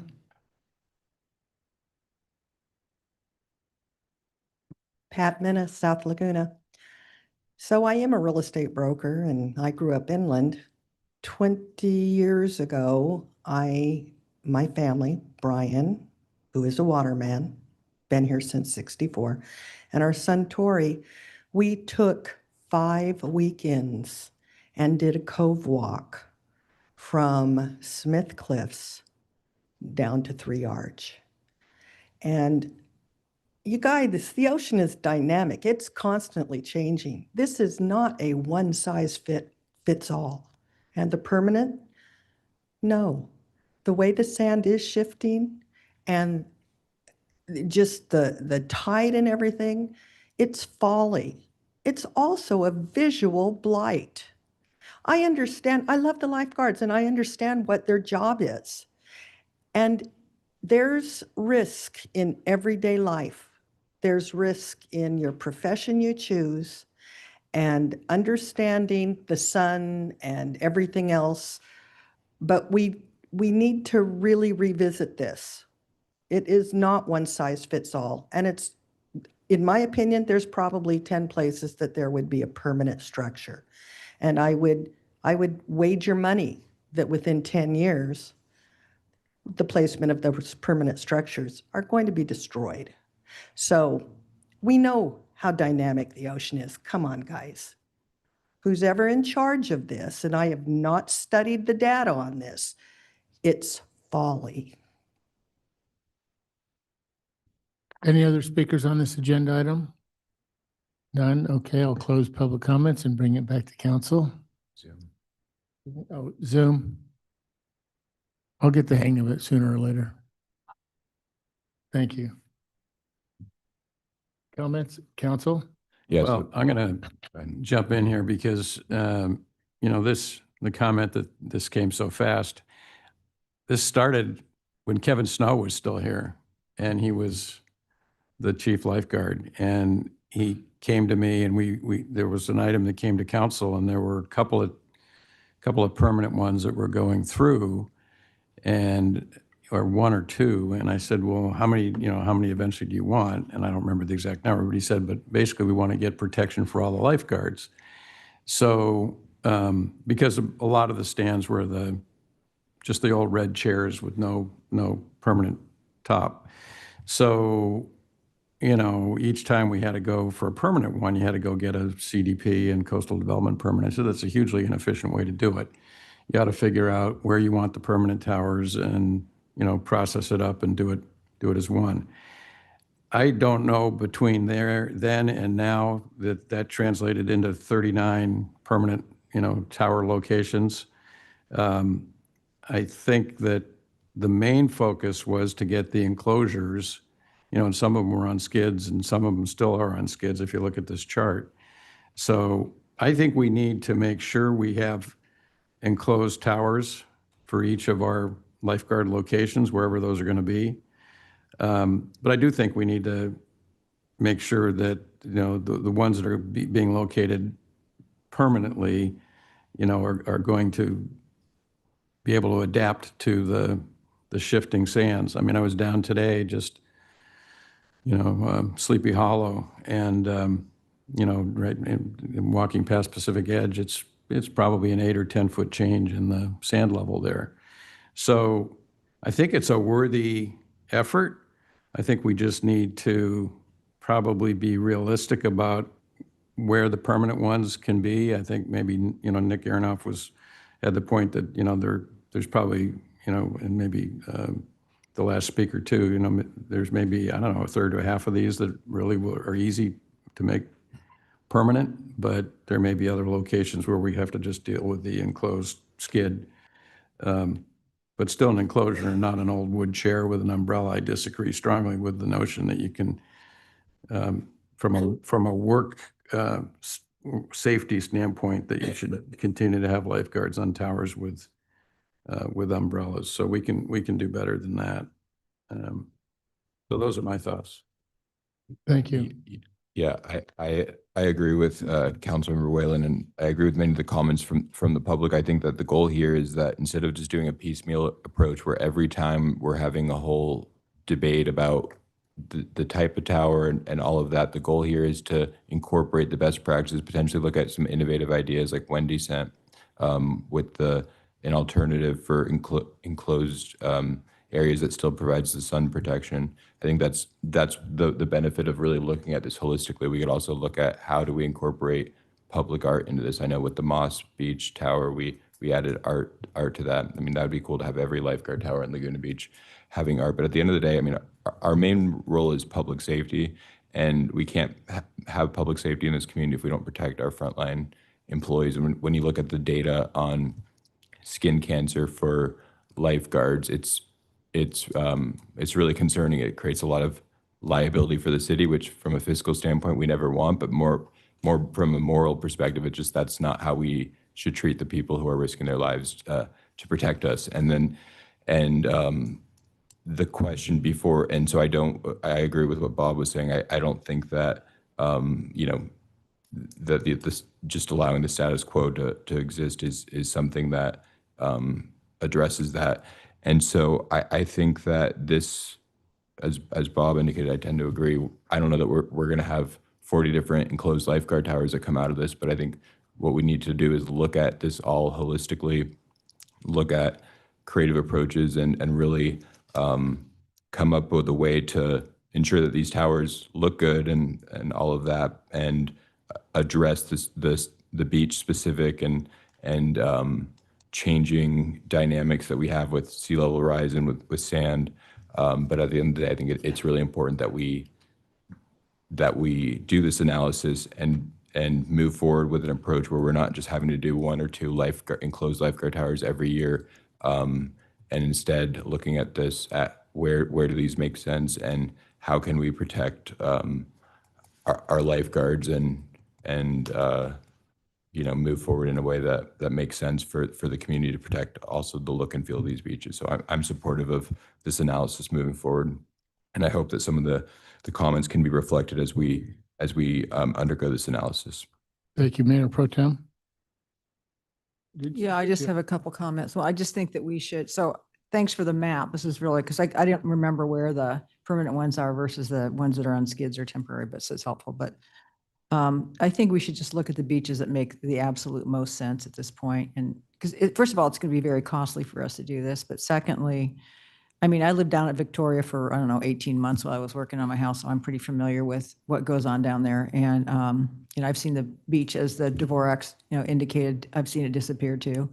And, with climate change, we're going to get a lot more of that, and we're going to have a lot more wave run up clearly.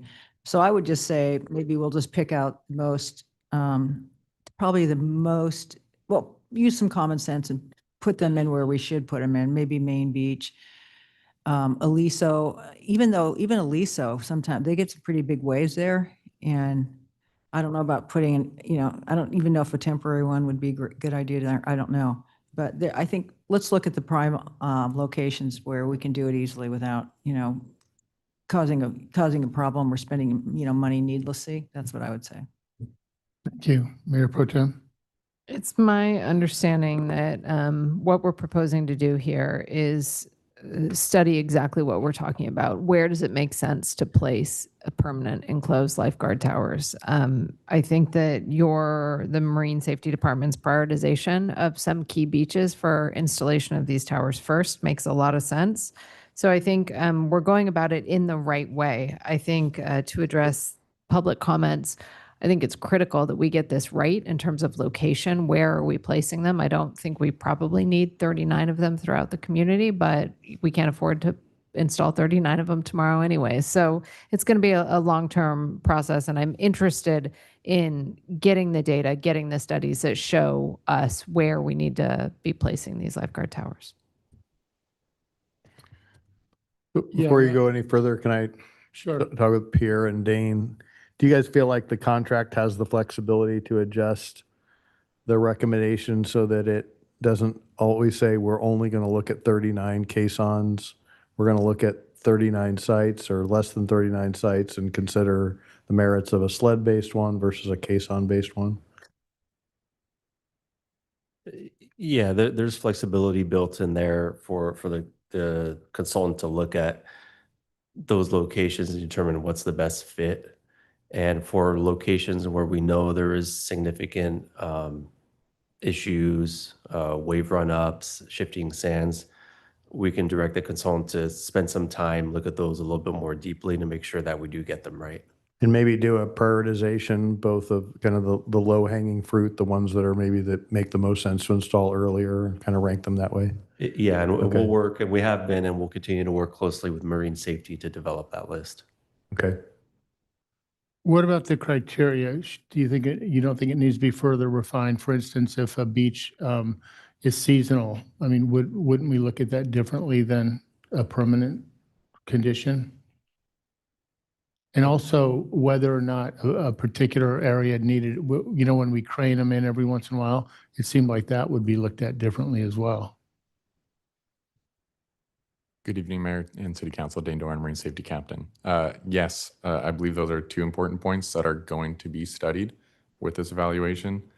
A large part of the install process will be access, and that's included in their study.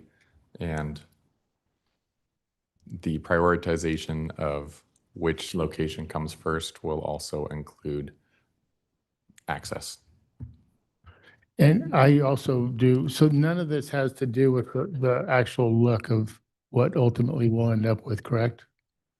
Or is all this based around the fiberglass? It's based on what has been used, which is the Survey Junior Tower for the vast majority of the locations. The Survey Senior, which is a bigger footprint, is planned for Aliso Beach, but we can certainly get into those discussions regarding aesthetics, artwork, art pieces, and those sort of things before we place those orders. It seems like it should go to Planning Commission. I think when we did, Dave wasn't here, but Bob, you might remember, I think when we did the lifeguard tower for Moss, I think Nolan Mira might have paid for the design. I guess they somehow put the design within the tower when they built it. Is that right, Bob? It was a wrap. It was a wrap, that's right. I like the idea of maybe the Arts Commission could, because, they have their budget, and when they do their public art, we could look at having them do a program for, because this would really enhance the public art of our community to have that. Well, I think at this point, I don't disagree with that, but we're really just trying to get this study to determine the locations and the look and feel of it, right? We can all direct that after it comes back to us, but anyway, I think we should move ahead with it, but with, direction to staff to look realistically at what locations are really going to work for permanent towers versus, sleds. But the main purpose, again, of this whole thing is to get enclosed towers for lifeguards where they're out there for 8 hours a day. I think that's really important. Right, so just to reiterate, the two fiberglass models that you mentioned are in that document, but you can make it more clear that we're not married to that other designs will be evaluated. Correct. So while we do have those two models and they do come in that typical Laguna sand color, if the desire is for a wrap or art piece, we can continue down that path and add that and bring that before planning. Or different design? Or different designs. Okay.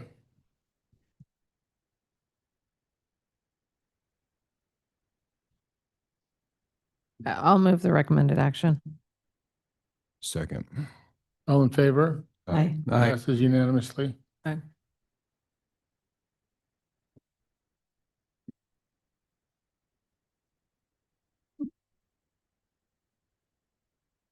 Okay, we'll go on to our regular meeting, regular business, item number 13. Mr. Mayor and council, as the staff is coming up from community development, this is a status update on the downtown specific plan, the update known as Phase 2. And we wanted to kind of give you an update on where that is and get some additional guidance as that programmatic EIR rolls along.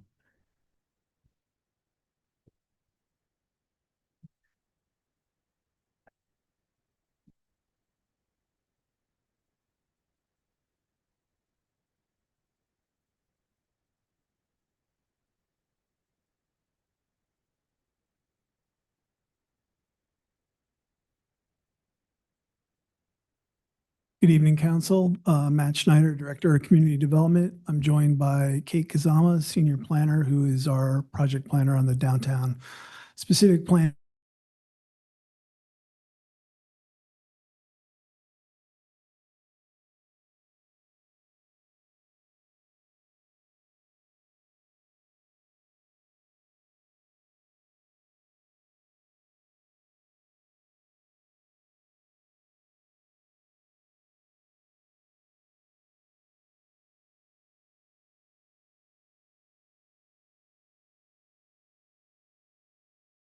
Laptop, but not on the screen. There we go. Thank you. So just by some way of background, the downtown specific plan was bifurcated into two phases. First phase focuses on business permitting and commercial standards. The second phase focuses on housing issues that were deemed to be more complex. This program was included in the 6th cycle housing element, and there is a program EIR that's been under development. We are now at what we would call a screen check ready draft phase.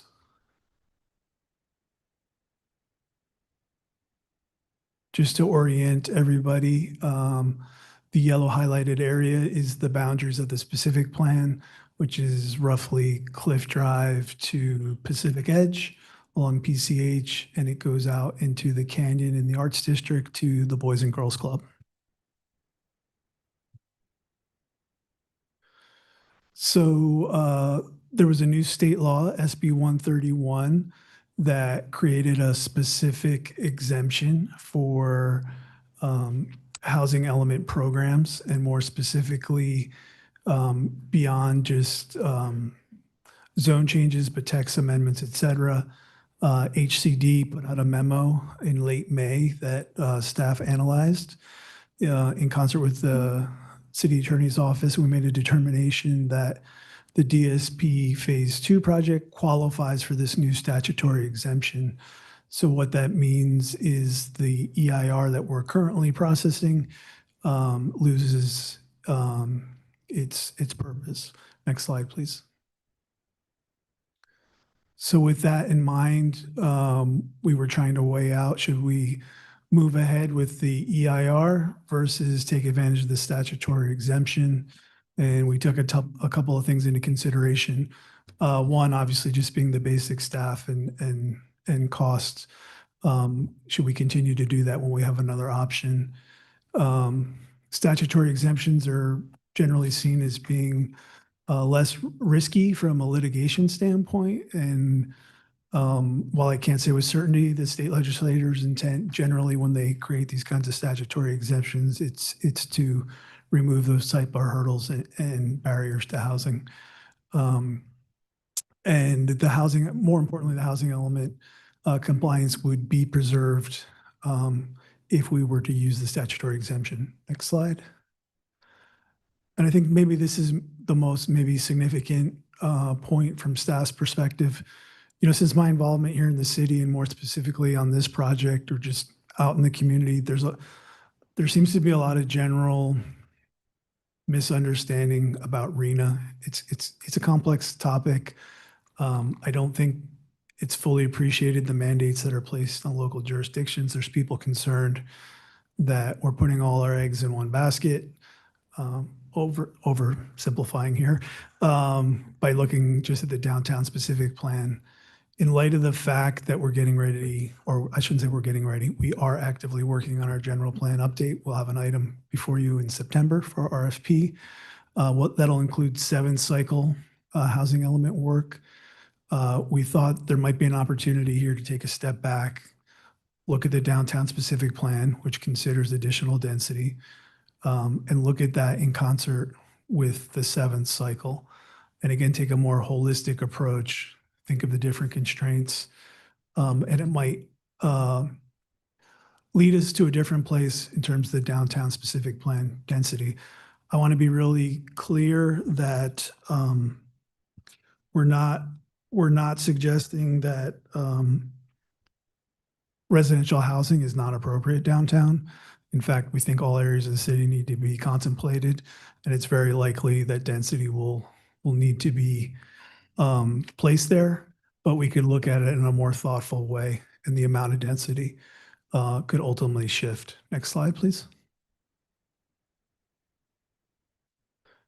In light of the conversation we're having about potentially pausing the downtown specific plan, I wanted to revisit a conversation the council had on June 23rd regarding the tenant mix and economic diversity downtown. In light of the promenade, the investment down there, there was some interest expressed by the council, but no firm direction on potentially exploring some of the regulatory framework we have. More specifically, we have a table that permits certain kind of uses with caps. The example I cited on the slide here is dessert businesses, which would be like ice cream parlors, things along those lines. We have a cap at 15. We have 7 operating today. Is that accurate for what we want to reflect as a community?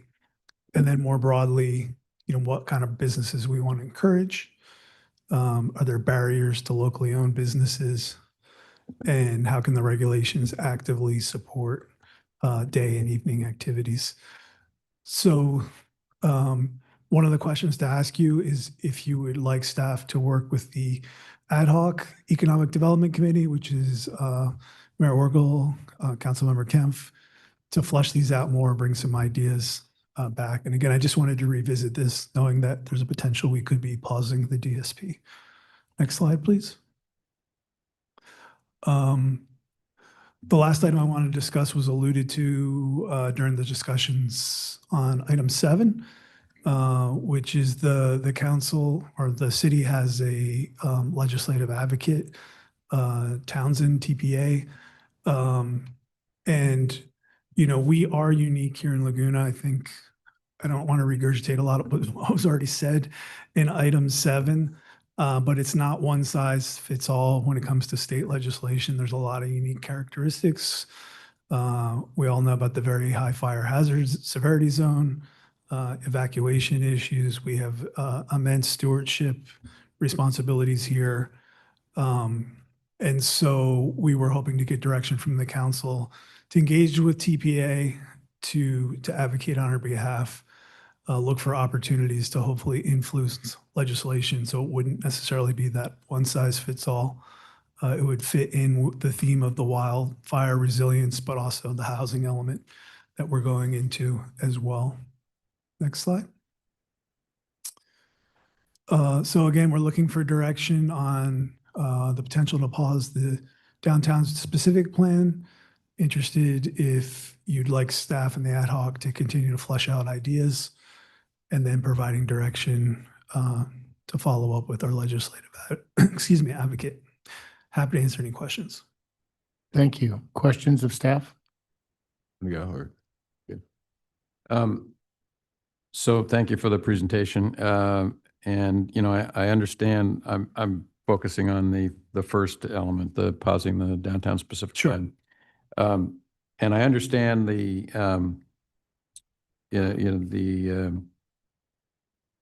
SB 131 and the exemption and why that might be applicable instead of a program EIR, but we still have the housing element program 5.2-4, which is our sixth cycle housing element provision. And you speak of it in terms of looking at it in the context of the seventh, but we're supposed to get it done in the sixth. And I mean, I have and maybe we can do it, pausing it. But a couple questions. One, the suggestion here seems to be, okay, let's do it in the context of this general plan update and starting the process for the seventh cycle housing element. But A, what's the timeline for those efforts? And, the sixth cycle housing element goes through 2029. So, I mean, we still got 27, 28, 29, 3.5 years. I mean, so I just don't, I'm just having trouble connecting the dots on the timing. And this program element, I mean, I'm concerned, we just read recently in the papers that, the state sued Costa Mesa and 4 other cities for, failing to comply with housing element provisions.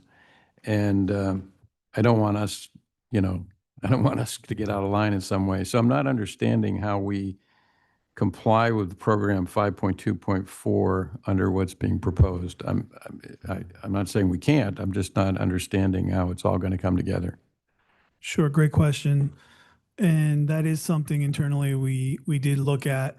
One of the things that's unique about the program, and it was kind of surprising even to myself when we started looking at it, is the implementation plan does not prescribe that we achieve a specific density or a mandate that we adopt it. What we committed to is studying it. We make reference to adoption, but it doesn't commit us to achieving any specific density itself. And so the thought is, well, I'll step back even further. So in my view, compliance for the sixth cycle does not require adoption of the DSP phase 2. It's something we've committed to look at and to study, but if we weren't to achieve density, that wouldn't put us out of compliance. If we were to completely abandon the idea and not study it further, I would say that would be an issue and not in keeping with the commitment we made to the state. So the thought is we are going to very much continue to study it, but in a broader context. And the 3.5-year time frame you mentioned to 2029, I would hope that our general plan for the next cycle would very much be close to completion, if not complete. So the issue would be mute. But to be candid, we do annual progress reports, and we would be very transparent about this. Just as I laid out that there was the change and guidance from HCD, we put a pause on it, and we're continuing to study it, and we're committed to continue to study it and looking to achieve density potentially in the seventh cycle. And if I may add something, Mayor and council members, I think that the studying of the EIR, the continuance of the EIR for the DSP is also different than the DSP phase 2 itself. So I think we can segregate that out. So I think that is an important distinction for the recommendation, because I think on the recommendation page that was shown, it did discuss pausing the DSP Phase 2. But I think what was intended by the staff report was to pause the EIR for the DSP Phase 2. And so the actual DSP Phase 2 is then folded into the other work that will be done, if that's my understanding. And doesn't Senate Bill 131 negate the need for that? 131 negates the need to do CEQA beyond providing the exemption language. So again, I like to remind people, I think the council's aware, but CEQA is a disclosure process, right? And an EIR being the most thorough disclosure process, which is what we have been undertaking. We've been preparing and have moved ahead, and we have a number of technical documents, and we're pretty close to having, we're referring to it as a screen check level document. It's not a document that's ready to go out for public review, but the sections are largely complete. We're at a point where Kate, myself, and Jane would bunker ourselves down for a weekend or two and read it. And so that's why we're at a critical point. Should we continue to invest our time and resources in doing that? Or should we pivot and say, let's put a pause? So going back just to what this Jane said, so we're not pausing the DSP Phase 2. We're pausing the EIR programming, processing of the program EIR. We're going to continue to study. I think what you're saying, Matt, is we're going to continue to study the issue of residential density throughout the community.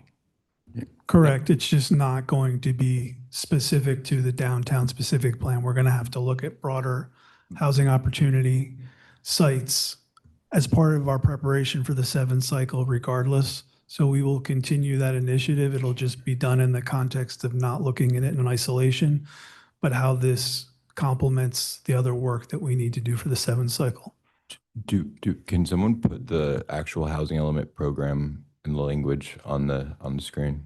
And then while you're doing that, it sounds like there's sort of two questions at play. There's the CEQA question, which is the question of moving forward with the EIR, and then the question that Bob was raising about the extent to which we comply with the program that we committed to complying with the state of California. As we're waiting for this, one question that I have is gets into a potential outcome of what a study could be, which is, so I guess for the Arts District right now, that allows for up to 3 stories of housing, but it requires that housing to only be artist live work. Is that accurate? Correct. I would phrase it just a slightly different way. The height allowance is there, but the density has not been authorized beyond the art units.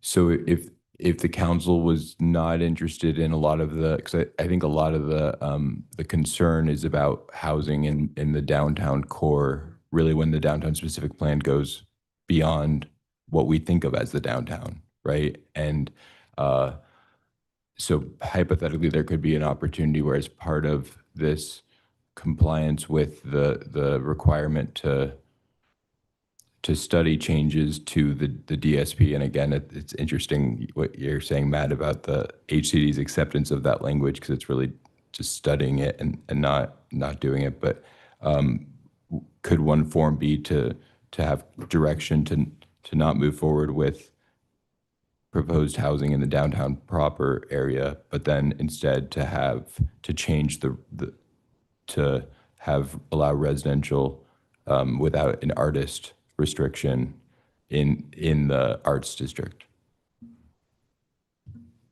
At a high level, just, digesting what you're saying, what I'm hearing is just for lack of a downtown proper. I guess that could mean anything, but I'll talk about the Artist District as a unique area that could be more specifically refined. But yes, we could concentrate the study area there. That is a component of the downtown specific plan. I don't think what we've committed to limits that. So looking at this, it looks like there's two. So action A is about more permissive development standards, and then it contemplates really adopting a phase 2 of the DSP in the 6th cycle, right? So how could so we'd have to adopt it within the 6th cycle. And then if you look more closely at the time frame and objectives, it's to begin phase 2 of the downtown specific plan in 2024. And I don't want to sound cavalier with semantics, but having worked on several housing elements, I would have fully expected more specific deliverable language in there if we were obligated or in their view mandated to achieve something. But doesn't in the action section, because I agree with you about the time frame and objections, but in under action in both A and B, both have the phrasing adoption of phase 2 of the DSP. So is there a scenario where we'd be able to comply with this without adopting phase 2 of the downtown specific plan?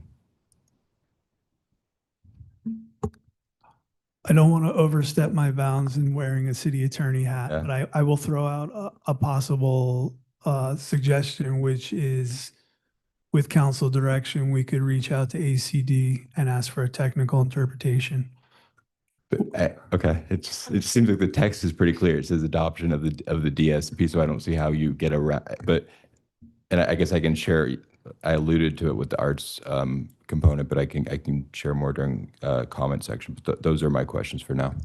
Just a quick clarity on what Alex said. So the art district is an overlay to the downtown specific plan, and it does have housing is allowed, but it's restricted to artist housing. So at the end of the day, can we just drop the artist and make it housing, period? And make that.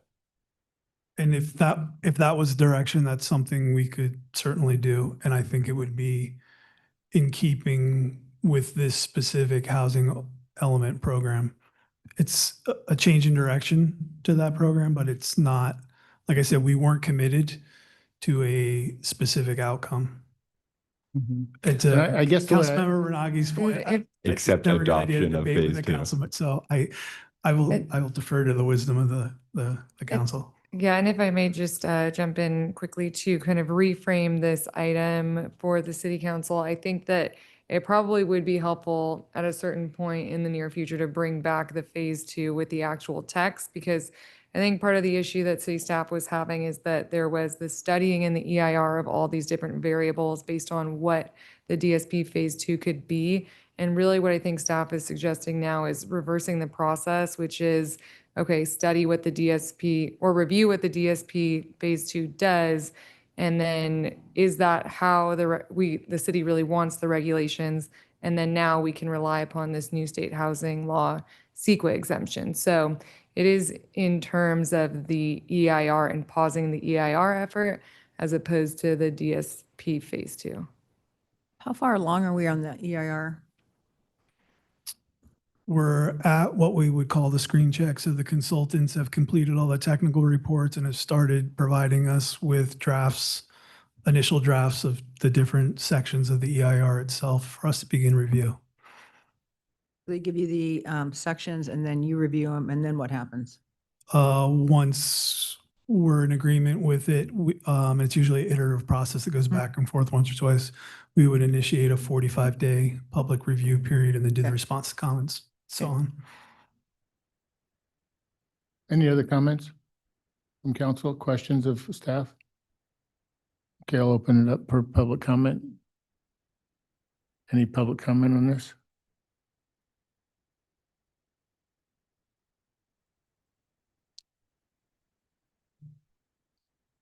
Why are you sitting way over there?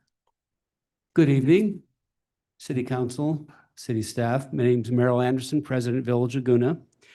For Laguna Beach, City Council wisely engaged a consultant to conduct an environmental impact report on its proposed efforts to build up to 600 residential units downtown. The scope of this effort is mind-boggling, and the thought of the increased stress on parking, congestion, pollution, and limited evacuation capability is chilling. The EIR is essential. According to the city's report, and I quote, "The project has now advanced to the point where the program EIR is essentially on a screen check ready draft. Under normal circumstances, the next step would be to complete the administrative review, circulate the draft EIR for public review, and continue processing the downtown specific plan phase 2 amendments. All we're asking is for the city to do this. We paid for it, so please proceed." So what's the problem? Well, the city is citing Senate Bill 131 that was passed June 30, 2025, that created EIR exemptions for manufacturing facilities, high-speed rail, and wildfire mitigation efforts. Since this time, Sacramento has expanded this to apparently include increasing residential densities.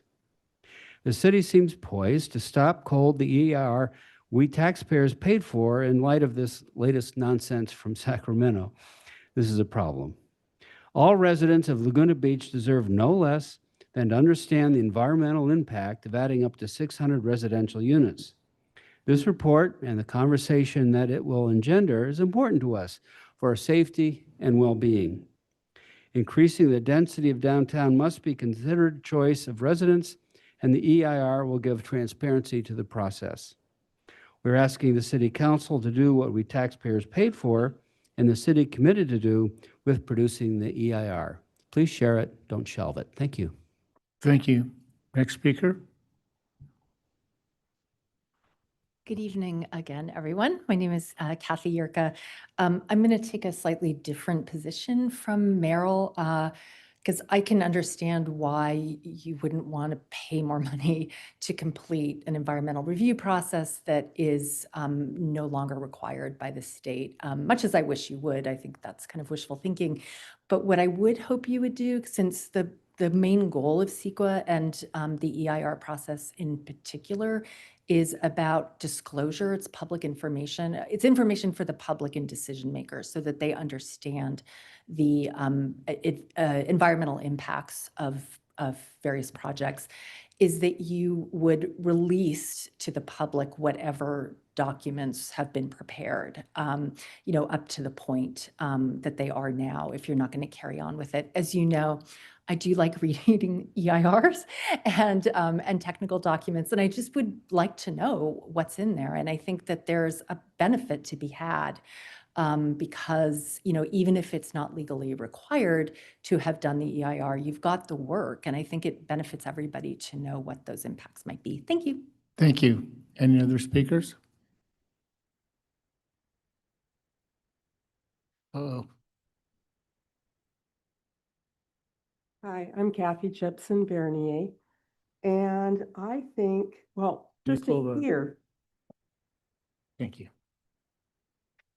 Yeah, I'm not that tall guy, am I? Just to hear that 600 units are being considered here in Laguna Beach is mind-boggling. I mean, I find it, frankly, ludicrous. Sacramento can come off with things that sound very good in principle, but it's not one size fits every community. We all know that Laguna Beach has different situations than most places. We only have the highway and the canyon for evacuation. And I read recently that as Laguna Beach is now, not in season, that it would be over 4 hours to evacuate the town. Now, bringing in density to require some Sacramento idea, it just doesn't fit. It doesn't work. And safety, I think, is the prime importance, as well as just the thought of what is Laguna Beach. Do we want to have this dense resort town on the city, on the coast? No. And I think that transparency, which hasn't always been what it could be, I think it's vitally important. We've paid for the EIR. We've got it, for all practical purposes, finished, it sounds like. We should see it. We should have the information available for everybody. We need to know what's going on, and this is our town. This is where we live. We need to have that. Bob Whalen mentioned Costa Mesa being cited, I guess fined, as I understand. But we're not Costa Mesa. Costa Mesa has many routes for evacuation. It's a totally different place. It's got the freeway right there. Laguna Beach doesn't have that. I remember a few years ago when a fire broke out on the 3rd of July in the canyon, and they were dropping fire retardant. And everybody was just thinking, wow, what if that had happened on the 4th instead of the 3rd when our city's inundated with people? Anyway, I think transparency, we should see the EIR. We should consider talking, appealing the amount of housing, the density for Laguna Beach with all consideration of what we have going here. Thank you. Thank you. Any other speakers?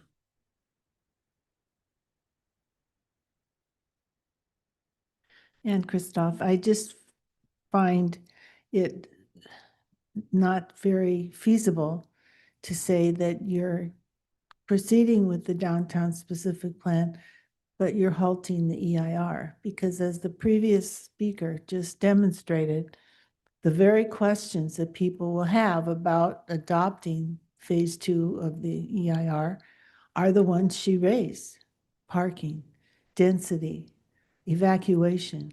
All these things are supposed to be addressed in this document. I think just because you don't have to do an EIR doesn't mean we shouldn't finish what we started, because the same questions will come up. If you're doing a broad look at all housing in Laguna Beach to reevaluate where the RENA sites could be, that's one thing but if it still includes a lot of units in the downtown, those will still be questions that will need to be answered. So I suggest that we finish what we started and then go ahead and do the comprehensive work on the rest of it. Thank you.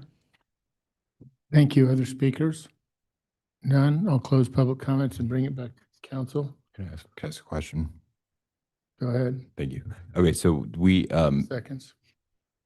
just to confirm, so we did, as I understand it, there was an appeal process to, for the 6-cycle RENA numbers, and we did an appeal on that.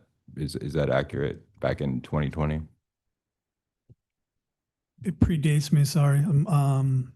Maybe Bob or Sue. I can don't you think answer we that? did. No, I think we did. Did we? Every city. I think we did. appealed the number. We didn't, there was litigation going on. We didn't join the litigation. That's right. We Yeah, didn't join the but we litigation. appealed. We appealed the number. Right. Everybody And appealed the then number. I think SCAG, I think there were, every city appealed, and I don't think SCAG, did they approve any of the appeals? I don't believe there were Okay. any. No, we did not. So then we have a housing element where we basically have to plan for that. We have the RENA component, and then we have the programmatic component. And we need to really be thinking about this from the perspective of avoiding builder's remedy, which is a real thing. We've been seeing that in other cities where if they don't have a compliant housing element, that means there's no more local standards. Essentially, any developer can come and build any type of project that they want. And so in terms of how do we protect the local character of Laguna Beach, it's hard for me to understand how we can do that in a situation where we have builder's remedy and where there's literally no rules in town. So then the question before us comes, we could continue to make efforts to change the law and advocate for carve-outs related to high fire severity zone, coastal zone, things like that, all the things that we should be doing. But we also, I think, should be figuring out where do we put the housing in the places where it makes the most sense, where it doesn't undermine the character of the community, and where it doesn't, to the extent possible, minimizes public safety impacts. And so from that perspective, it's hard to see why we wouldn't want to proactively plan for the right places, because otherwise we're basically just letting developers plan to build anywhere they want because of builder's remedy. And we have to be thinking about this not only in the 6-cycle housing element, but we're going to have a carryover into the 7th cycle. So I think that's really important. As it relates to the question before us, so from the EIR, all the technical studies are done. Is that accurate? Yes. So all the findings of those and about wildfire, I don't think parking is part of CEQA anymore, but things like greenhouse gas emissions, hydrology and water quality, noise, public services, recreation, all those studies are part of the EIR, and those are all completed. Correct. And in terms of the understanding the impacts of the project, even if we're using the SB 131 exemption, we're still, all that information would be available to the decision makers and to the public in weighing in on any DSP amendment. Correct. And that largely formed my recommendation because I don't want to throw out good work, Yeah. right? So that would be used to analyze the downtown, but the downtown in addition to the broader community. To the concern that by not moving forward with the EIR, that means that it doesn't mean that we're not moving forward with analysis of the key studies. It just means that we're not moving forward with a specific regulatory process with respect to those studies. That's correct. Okay, and then so I think I'd be supportive of putting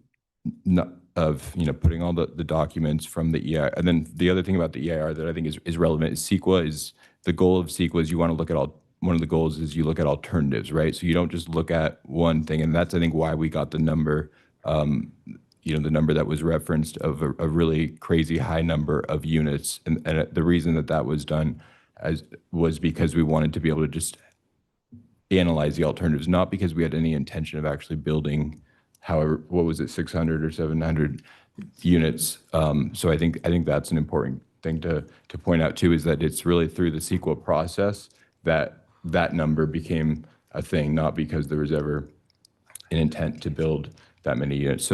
So given the context of our housing element and complying with this program, but also just thinking about where we can strategically put housing so that we are protecting the city and the character of the city from builder's remedy, both in the 6 cycle and the 7 cycle. I think it makes sense to move forward with the focused downtown phase 2 amendment on what Mayor Orgill was referencing and what I was speaking to in my earlier questions, which is to basically just in the arts district strike out the word artist and have a DSP amendment with the SB 131 exemption that includes all the studies from the EIR focused on residential housing, where it's already allowed, but just strike the word artist. So that's what I'd be supportive of, and I'm interested to hear what my colleagues think. Bob? Or do you want to go first, Hallie? Yeah, I really agree with what Councilmember Ranagi said in a couple different ways. First of all, I certainly am not interested in seeing anything close to 600 housing units in the downtown area of Laguna, or I just don't think that's feasible, desirable. How do we meet these RHNA numbers in a way that preserves our coastal environment as well as the character of our community? We have to do something. And if we do it ourselves, we've got a little bit more control. We don't end up vulnerable to builder's remedy, in which we'll have zero control. So I think it's really important to be looking at this. I'm very comfortable pausing the creation of the EIR and working with the community to understand the technical studies that have been done. Those are such key components. And as long as they're complete, I think they really need to be part of the public discourse on that. So I'm comfortable with that as well. Sue? Yeah, I have a couple comments. This is, one of the things that's hard to communicate to the public, apropos to your comments. Because they hear 600 units and people freak out. Why are you building 600 units in the downtown? First of all, they think the downtown is just the downtown here, and that's not the downtown. The downtown, as we've showed on the map, goes all the way out to the Boys and Girls Club. And when we say that, without further follow-up and communication, then people run with a misconception because it's kind of a technical discussion versus, just a straightforward zoning thing. So we need to figure out, get a good communications plan when we have these conversations to help people understand what we're really talking about. Because, as we see here, we don't get that many people in the council meetings. So they're not, not actively participating. With the very high high fire severity zone. It's easy for you to say. Obviously, it's not easy. But, this has been really bothersome problem. I find it super, because we've approved some new homes up in like the top of Bluebird, which I adamantly oppose, but we can't do anything about it because we had SB 9, we had to follow the law. But this is why we want to get TPA working to advocate with us, with the state, because it doesn't really make any sense. So we spend all this money on fire mitigation and fire safety. And still, we can't prevent building in high fire areas where we would just prefer not to at this point. Now, we're largely built out, so we have what we have. But there's still opportunities to build in some of these areas, and I have a really fundamental problem with that. I hope over time this gets resolved with the state, and the state will say, nobody can get insurance, therefore why are we letting people build in high fire severity zones? If you can't get insurance, and people who already have homes here can't get insurance, or they're paying huge premiums. So I think a lot of this is really, really good. But once again, on housing, we can also use the built environment. We have, second stories in the downtown here that are office buildings and could be converted to housing. So we're not necessarily building anything. We're just allowing housing where we didn't previously allow it. Some of these places have parking, and I've said this before, but that building over there where Slice Pizza is kind of attached to, the second and third stories of the buildings they all have bathrooms in there. And some of them have showers. So you put like a kitchenette in there and, by virtue of the size, they would be affordable because they're not very big and they have parking. So it's things like that where we just need to be creative in trying to make our numbers. Because people think like, oh, you're going to tear down a building downtown. Well, we can't do that in a lot of cases because most of these buildings are non-conforming. If you tear them down, you're going to build half what you have there. So it doesn't really, it's not an easy problem to solve in Laguna, but I think it can be solved with some really smart planning. So, and I agree with your proposal. I think it's good. Any other comments, Bob? Just a couple. I mean, I agree with a lot of what has been said already by the other council members. I mean, we had this 6-cycle housing element. We had 394 units we had a zone for, which is what our obligation is. When we met that obligation, right? We did the zoning part of it. And then we have the action plans. And I kind of agree with Councilmember Renagi's reading of it. I think it presumes the adoption of a phase 2 sometime during the 6th cycle. And maybe what you're suggesting is a way you have a phase 2 that just takes the word, allows for regular housing instead of just artist housing in that part of the downtown specific plan area.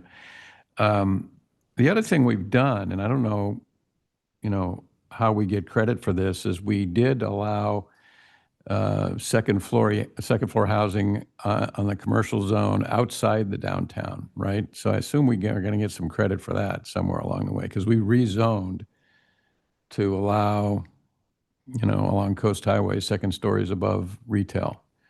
So maybe staff can comment on that.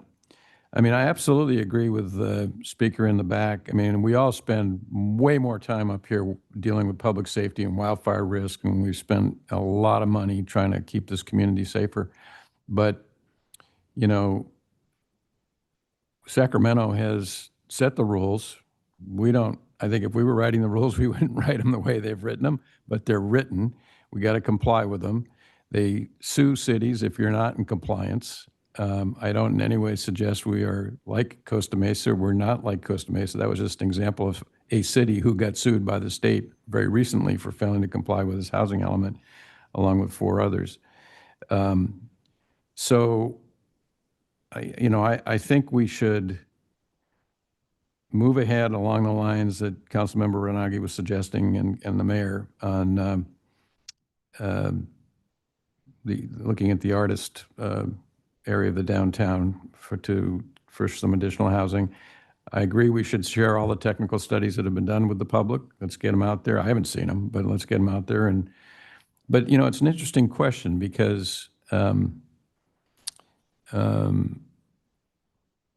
going to come to the next cycle and, we're going to have to zone for more units. I don't know. We don't know what our count's going to be. It's going to be some number. And as Alex, you were saying, there may be a carry forward number from this cycle that we haven't complied with. So it's kind of interesting because I think the answer is, unless the rules change, and I have a comment on that in a minute, you're not going to be able to say, we're not going to zone because we think it's too high fire risk, because the state doesn't let you do that. You don't get to do that. no matter what these technical studies say. So, you know, I think it's good to release them so we all have the information and we all can be informed by them. And maybe they'll help in some advocacy. But I got to tell you, having spent, not recently, but having spent a fair amount of time in Sacramento dealing with wildfire issues, where we were trying to plead for rules for Laguna Beach on undergrounding, on, you know, utility line safety, on that kind of stuff. There isn't a huge receptivity in Sacramento to the woes of Laguna Beach.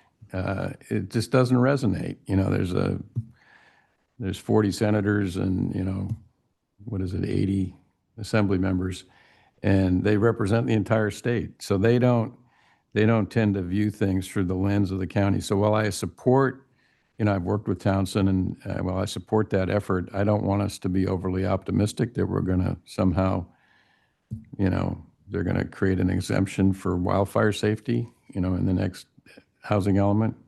But I think it's worth trying to see what we can do. I think it's just going to be very difficult to move the needle. So I support kind of where my other council members are going, and releasing the technical studies and moving on. Thank you. Did you have anything else, Kelly? So I think it's all been said, but we understand that Sacramento has laid out one size fits all regulations that make it difficult for communities like Laguna to comply with as far as meeting their housing goals. There are conversations being had and doors being cracked open to further some of our ideas as far as what we've talked about this evening with, you know, talking about our environmental resources, our fire mitigation, emergency evacuation, and other issues that we have in town. And we've talked about lobbying Sacramento, and I think that that's a part of this direction that you're asking for this evening, and I support that. I also support the economic, dealing with some of the economic issues in the downtown. I don't know how we haven't talked much about that, but I do think it needs to be dealt with. And so that would be having the ad hoc economic development move forward with reviewing the tenant mix and some of the land use regulations and return with recommendations as soon as possible. So, and again, the 600, you know, it's regretful that that number got out there into the community as though we wanted to create 600 housing units in the downtown, especially the core. I understand EIR is a little bit better than most, and I know why we cast that broad net. I do think that information where we are today and what we have currently should be available to the public. And I also think that it will come in handy in the future, just as far as more data, because I think you know, as we move forward with the general plan and tying some of these elements and ideas into our next housing element, we're going to need some data to make some of our arguments and to also give to the folks that are doing our lobbying work, right? They're going to have to go and make their case, right? And provide data and help everybody understand some of these issues. So is there any other particular direction that you feel you need? Do we need a motion for this? Can I try to put one? Go ahead. Could I just come back? Because I was mostly focusing my comments on the DSP and the legislative advocacy, but can we just spend a minute talking about the tenant mix? So here's what I don't quite understand, and maybe you guys can explain it to me a little better. I mean, we've got this chart here about, you know, downtown specific plan uses, right? And I understand you know, there's one example was given, for example, the ice cream dessert, you know, limit of 15. You know, I think, you know, is that the right number? But here's I don't know exactly what we're trying to solve for, or what you're really coming back with. We spent years revising this use table for downtown, and the main thrust of it was to make things more by right and eliminate, you know, the CUPs so we could get businesses open more quickly and all that. So, and then we changed the parking standards. There's quite a controversy on that. I think it's been fine, but, you know, we made a blended parking rate 3 per 100. So that's what the downtown specific plan phase 1 did. So I'm a little reluctant to open this whole can of worms again. What are you trying to recommend? Well, the reason why ice cream stores are used as an example in there is because we have several applications starting to come in regarding ice cream stores. And I think we're going to be up to what? I don't know, 12 now in the downtown, if these applications all go through. So we just thought maybe we should revisit some of these numbers. Well, I think, I mean, staff could comment, but in order to amend this, I mean, we're going back through a whole DSP amendment, right? It has to go through coastal.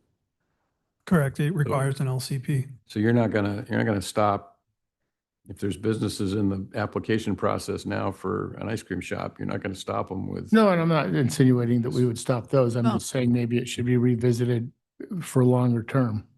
You know, the other thing is we need to find a way to work with the landlords because the landlords are so disconnected from the town. And even when we would talk to the landlords, I've talked to some of them personally myself. They don't really care about what business goes in here.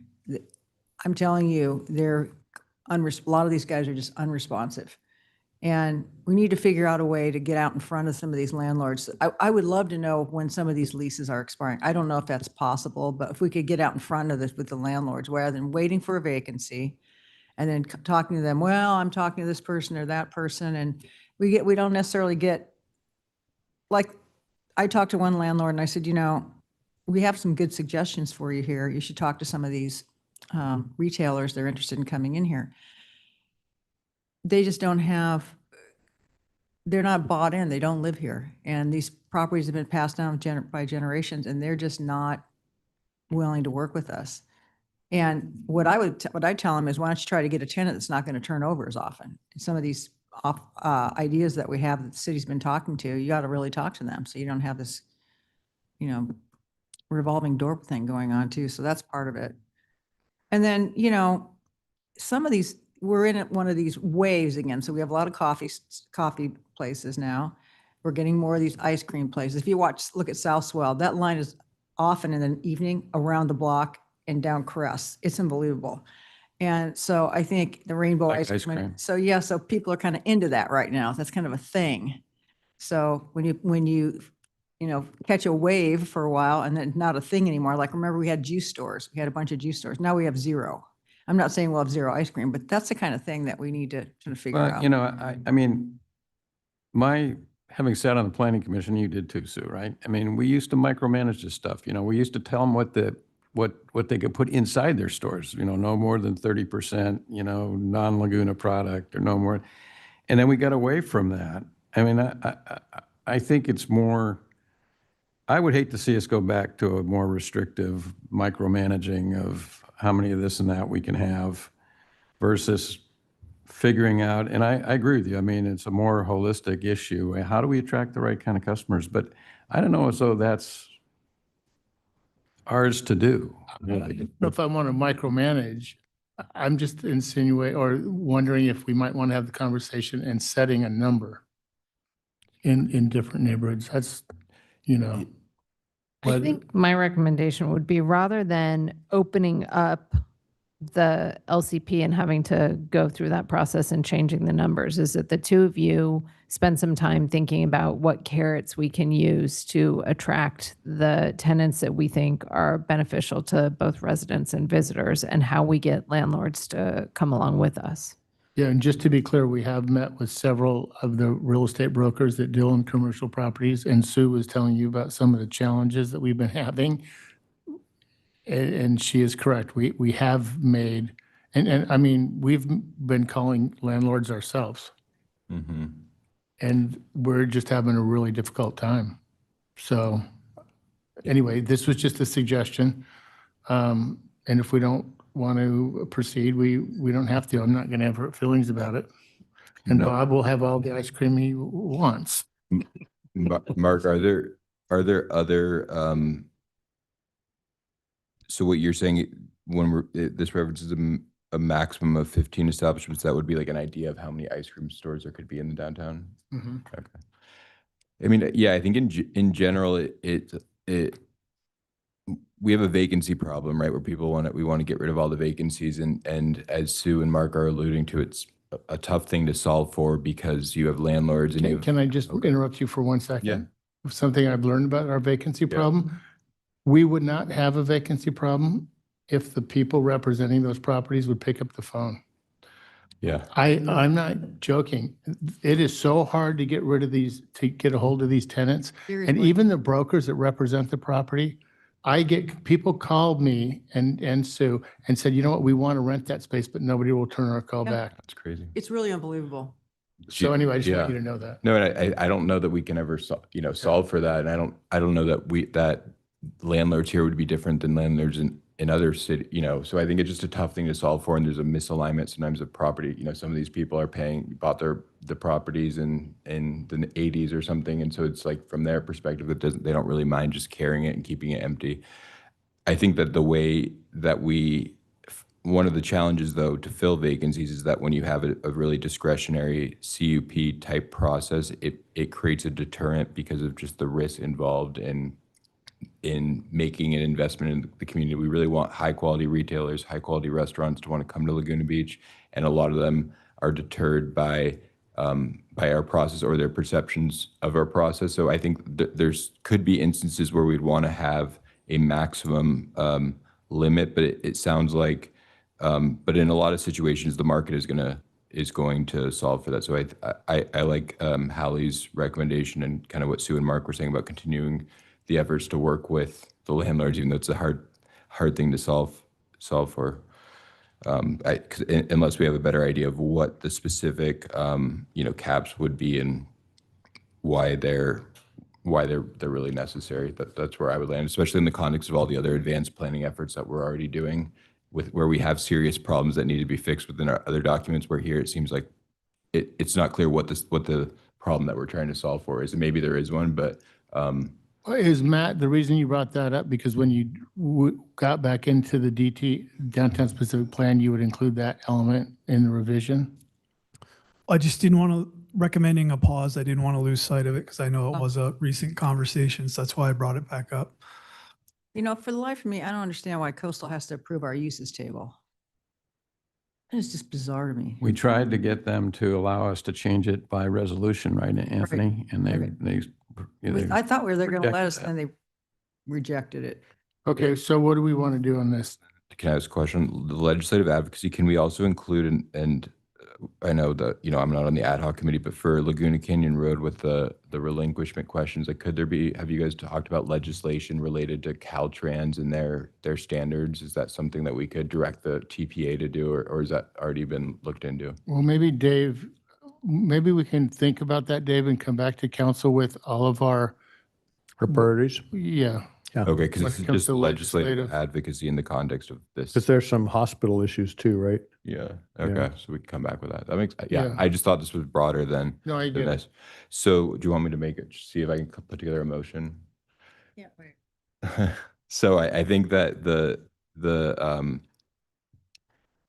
I would recommend that we direct staff to basically release all the technical studies from the EIR, so we ensure that the public understands all the environmental impacts, and then instead of having a DSP update that focuses on the entire downtown, direct staff to focus on a DSP update that involves, number one, the arts district, where we're basically striking out artist live work requirement and allowing for residential. So basically allowing housing where housing is already, or where development is already allowed in the code. And then I liked Sue's idea of also, as part of that, maybe if there could be an adaptive reuse component of the downtown specific plan where we could look at, housing where housing is already allowed, but just for artists, but then look at areas where you have in the downtown proper where it could be adaptive reuse of existing spaces, and see if that could be part of a downtown specific plan update.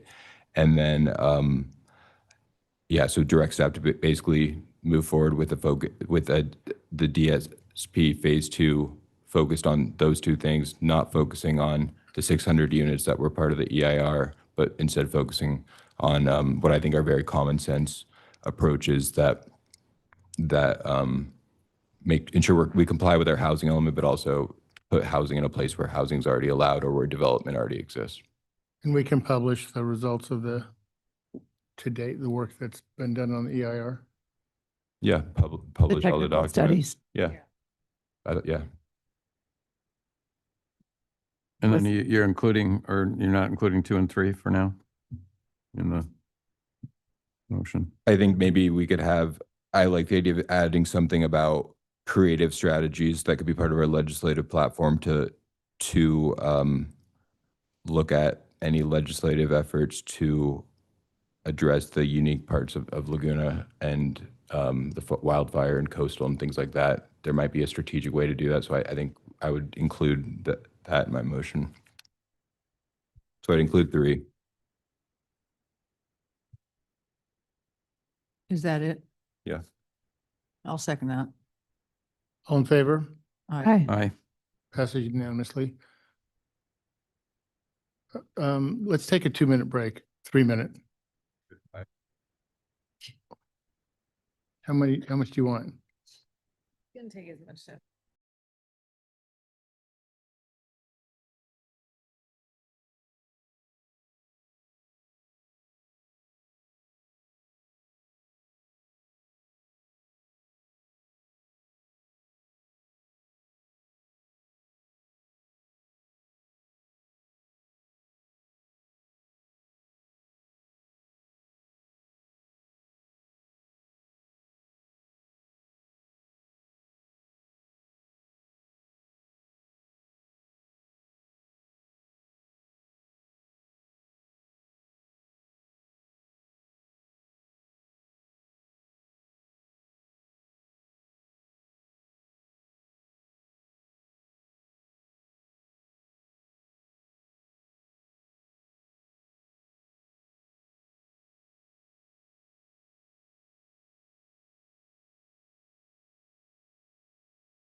Mr. Mayor, on this next item, this is a proposed contract with a mobile parking vendor known as IPS.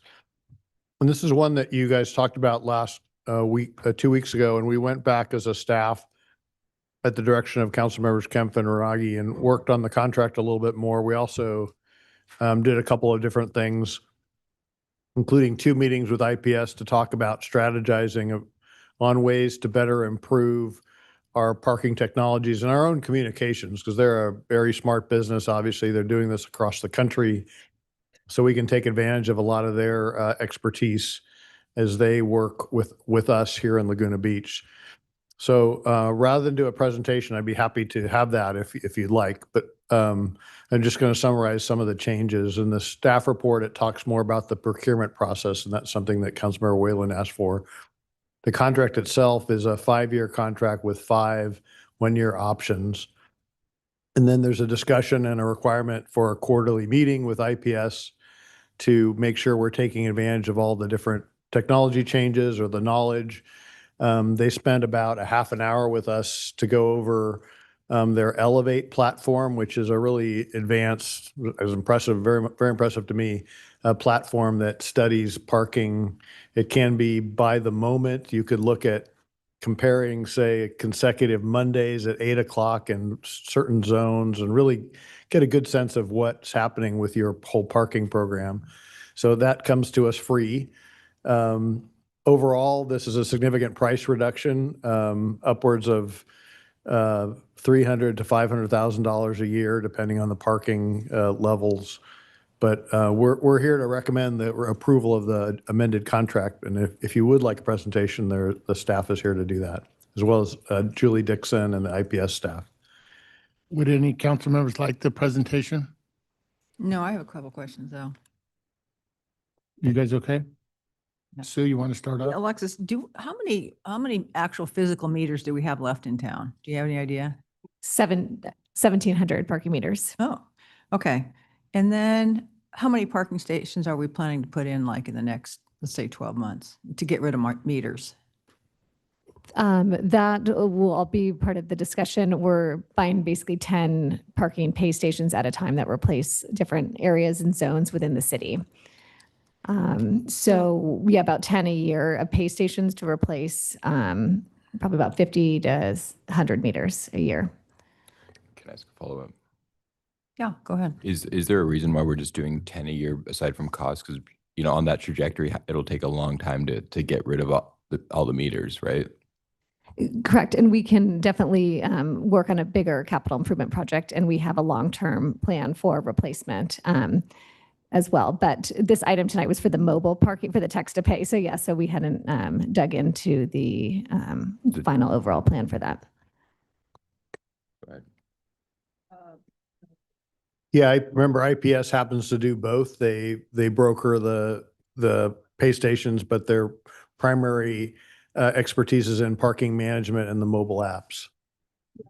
But they're willing to buy back meters from us? Yeah. At some kind of $100 a piece or something? Correct.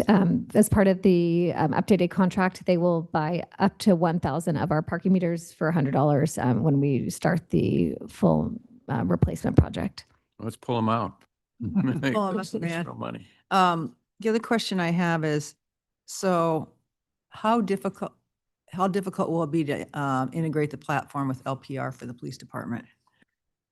The police department was involved with the process of interviewing all the different vendors, and they work well with Data Ticket, which is our management ticket management system, as well as a license plate reader, and it will integrate seamlessly once it's ready to move forward. So what do we need to do to make that up, other than doing the contract and stuff like that? But what do we need to do? How can we make that happen more quickly? With the It seems to me that's the way to go. I mean, the automated license plate Yeah, yeah, reader. yeah. Yeah, so they will work with their vendor that does the readers, and then they'll integrate directly with IPS and work on that together to finalize that process. So will a separate contract come back to us for that work, or? The police department uses, they use Vigilant right now, which is another vendor, which is separate. So if they're going to continue their current contract with Vigilant, or they are also researching other vendors that have that license plate, the LPR as well. So Vigilant, the company or the integrator? The product company or the separate integrator? Vigilant is the company that uses to scan it. And actually, I do have Julie on here who's The with company that makes IPS, the and she, product? what The company that makes the product? is, is Vigilant who, yes. And We should take advantage of Julie's yes, I'm going to have time. Julie answer some of these more questions. Yes. This is she's Julie with, Dixon, our consultant, the city's consultant. yes. Yes. Hello, everybody. So right now the police department is evaluating the different LPR providers. Vigilant, which was purchased by Motorola, another company name, is your current LPR provider, but currently the police department is evaluating the LPR providers. We put a stipulation in the contract with IPS that mandates that they have to integrate with whichever provider the police department selects. But right now, the police department is actively pursuing and considering their LPR options. And I can assure you that this project that you're approving today is fully designed and prepared to be license plate based, so that ultimately, as the program evolves, everything in the city will ideally be virtual or license plate based. And that's the intention and the direction of the program. Can I ask a question? Thank you, Julie, for all your work on this. Are you going to be involved in that process with the police department to select that vendor? I've offered whatever support that we can provide, and we've given them a lot of referrals and tried to help them throughout that process. So whatever we can do to help support them, and that we're here for them. Because there's probably some products that would integrate better into, because if our goal is to have the most integrated system that we can have, right? Like there would be some products that are better than others as opposed to what we've kind of been doing, which is piecemeal. And that's been a big part of the process going through it. And that's why it was really great that the police department was involved in the review process and was involved in the entire solicitation process, and actually even got involved in the reference checks for IPS as well. So cool. And then one more question for you is, so the frog had sensors that, and so how do we, 'cause, it's really helpful, I think, especially in some of these parking lots, to have like that digital board where it says, here's how many parking spaces are there, especially like at the Montage parking lot. You always have these people that go and they drive in through it looking for and there might not be one. And so it's just a communications thing. Then also people can use the app. How are we going to approach that going forward with this? that was something that we actually put in as an optional request for the vendors to respond to be able to consider that wayfinding was an important part of this overall solution. The first phase that we're bringing forward to you is the mobile payment along with the text to pay and all of the features that come along with that. The opportunity to be able to promote real-time parking availability was a really important feature of this overall design. While today I can't tell you that there's going to be digital signs, the reality of how the Elevate process works for the management system that IPS is bringing forward will have that information available so that way we can push that information out. And that's something that we're excited to work with IPS on in the future, is how we can actually make that information publicly available, whether we push it to the city's website or to a specific page. There's a lot of opportunity. A lot of other agencies have done is put that onto a public platform so that also you can also let the market drive the information. So there's a lot of potential, and that's how we basically designed a solution so that it gives you nothing but opportunities, especially for whatever the next widget or service that comes along. You'll basically have that adaptable capability, but we won't use parking sensors any longer. So it's the app, when someone makes a payment, that's how they know that there's a car parked there, or how do we know without the sensor? So right now, it definitely comes down to the algorithm that ties into the payment, and then the opportunity that we'll be able to utilize from the occupancy gathered from the LPR. That will all tie in together, and being able to use the most of all of the platforms from the data that is collected. So you'll be able to use a combination as we evolve the technology in the city. You'll be able to use the LPR to also push and validate occupancy information, as well as the payment data. And that's really what's proven to be the most effective over the years of being able to determine whether or not parking spaces are available, and ideally for trip planning, so that before someone even leaves their home, they can anticipate where they should be planning to park when they come and visit Laguna Beach, or consider transportation alternatives in some cases. So then would the LPR be able to achieve the goal of, you see at some parking structures where it says exactly how many spaces are available? It sounds like this is going to be more for like wayfinding if you're going to plan a trip. Is it wayfinding where you can have like a digital sign that says that outside of a structure? It's one of the opportunities that we've identified in the roadmap. So I'll definitely want to defer back to staff and Alexis on that, but it's something that in terms of future planning, this is something that I would anticipate will be on the future roadmap for the city as we talk about being able to have those digital signs to be able to demonstrate availability. The one benefit that you all have is the off-street parking lots that you do have, and the ability for us to be able to utilize cameras to be able to identify parking occupancy. That's really the future. Instead of putting in-ground sensors in, what I would anticipate, and while we're not here to approve this today, is that you'll see more of that optically designed parking occupancy opportunity, because you can capture more territory with that camera to be able to demonstrate parking availability.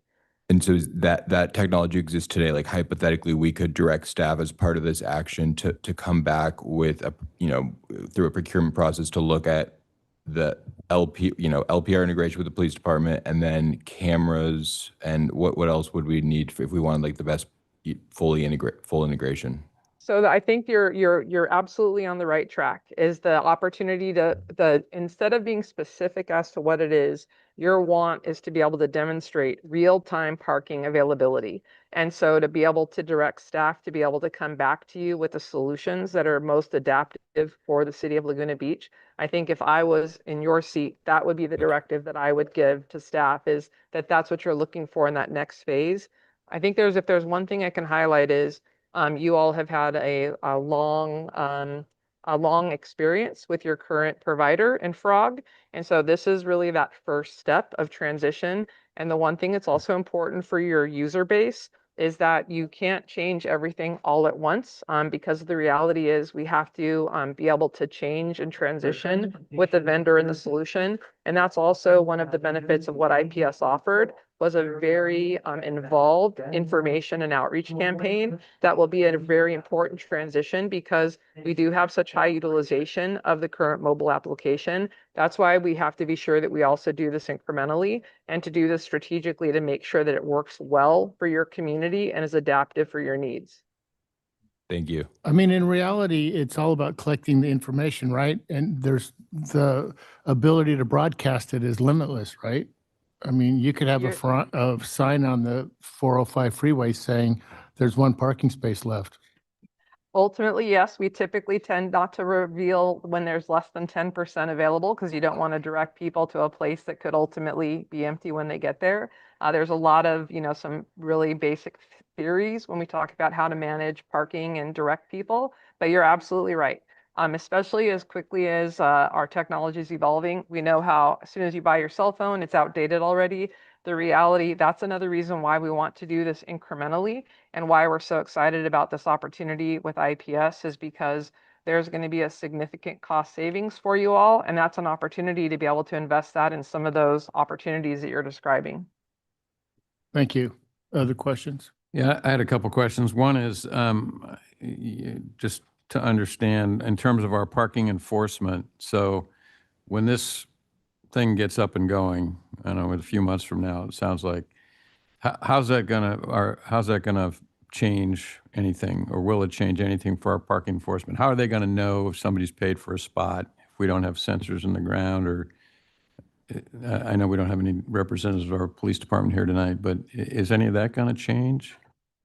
Alexis, do you want me to cover that? Tom, there's Sergeant Spratt. I'm sorry, he is here. Okay, sorry, Tom. The dual advantage of having Sergeant Spratt as our security guard and as the traffic sergeant. So I sit right next to Armida, who's our traffic enforcement senior parking service officer. This new IPS is going to help us, and the transition is going to be seamless. It's still, the officers still go by, if it's a metered space, they're going to look at the meter first. If the meter's not active, then they scan the license plate. And our citation app works in with Frog and with IPS, and it scans the plate and it tells us if that person's paid for an active parking session. And it's not specific to a plate.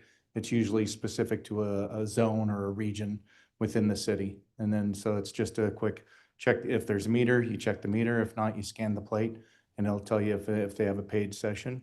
If not, you push a button and it starts issuing a citation. It's very quick and very easy. It'll be even better when we integrate it with the plate readers so they can just drive by. Right now, they do a lot of walking. Is there ever a scenario where if somebody's in it, let's say it's 3-hour parking and it's $5 an hour, but then if it goes over that, it automatically starts billing maybe $10 every 15 minutes, kind of a built-in? That's outside of enforcement. So I can speak to that. So not yet. There is some legislation that has been approved in these last couple of years that include the automation of bus lane enforcement as well as the automation of bike lane enforcement. I would say that we're anticipating in the next 5 years that we'll have some substantial changes to our ability to administrate parking citations automatically. We're not quite there yet, but there's definitely some initiatives that are taking place in Sacramento. And so that's going to be something that we'll definitely keep you all apprised of. But one of the things that I really want to highlight is all of the technology decisions that you all are weighing in on now are designed to be able to enable those policy changes in the future. Thank you. thank you. Other questions? Alexis, you've done a wonderful job transitioning from rec to traffic and parking.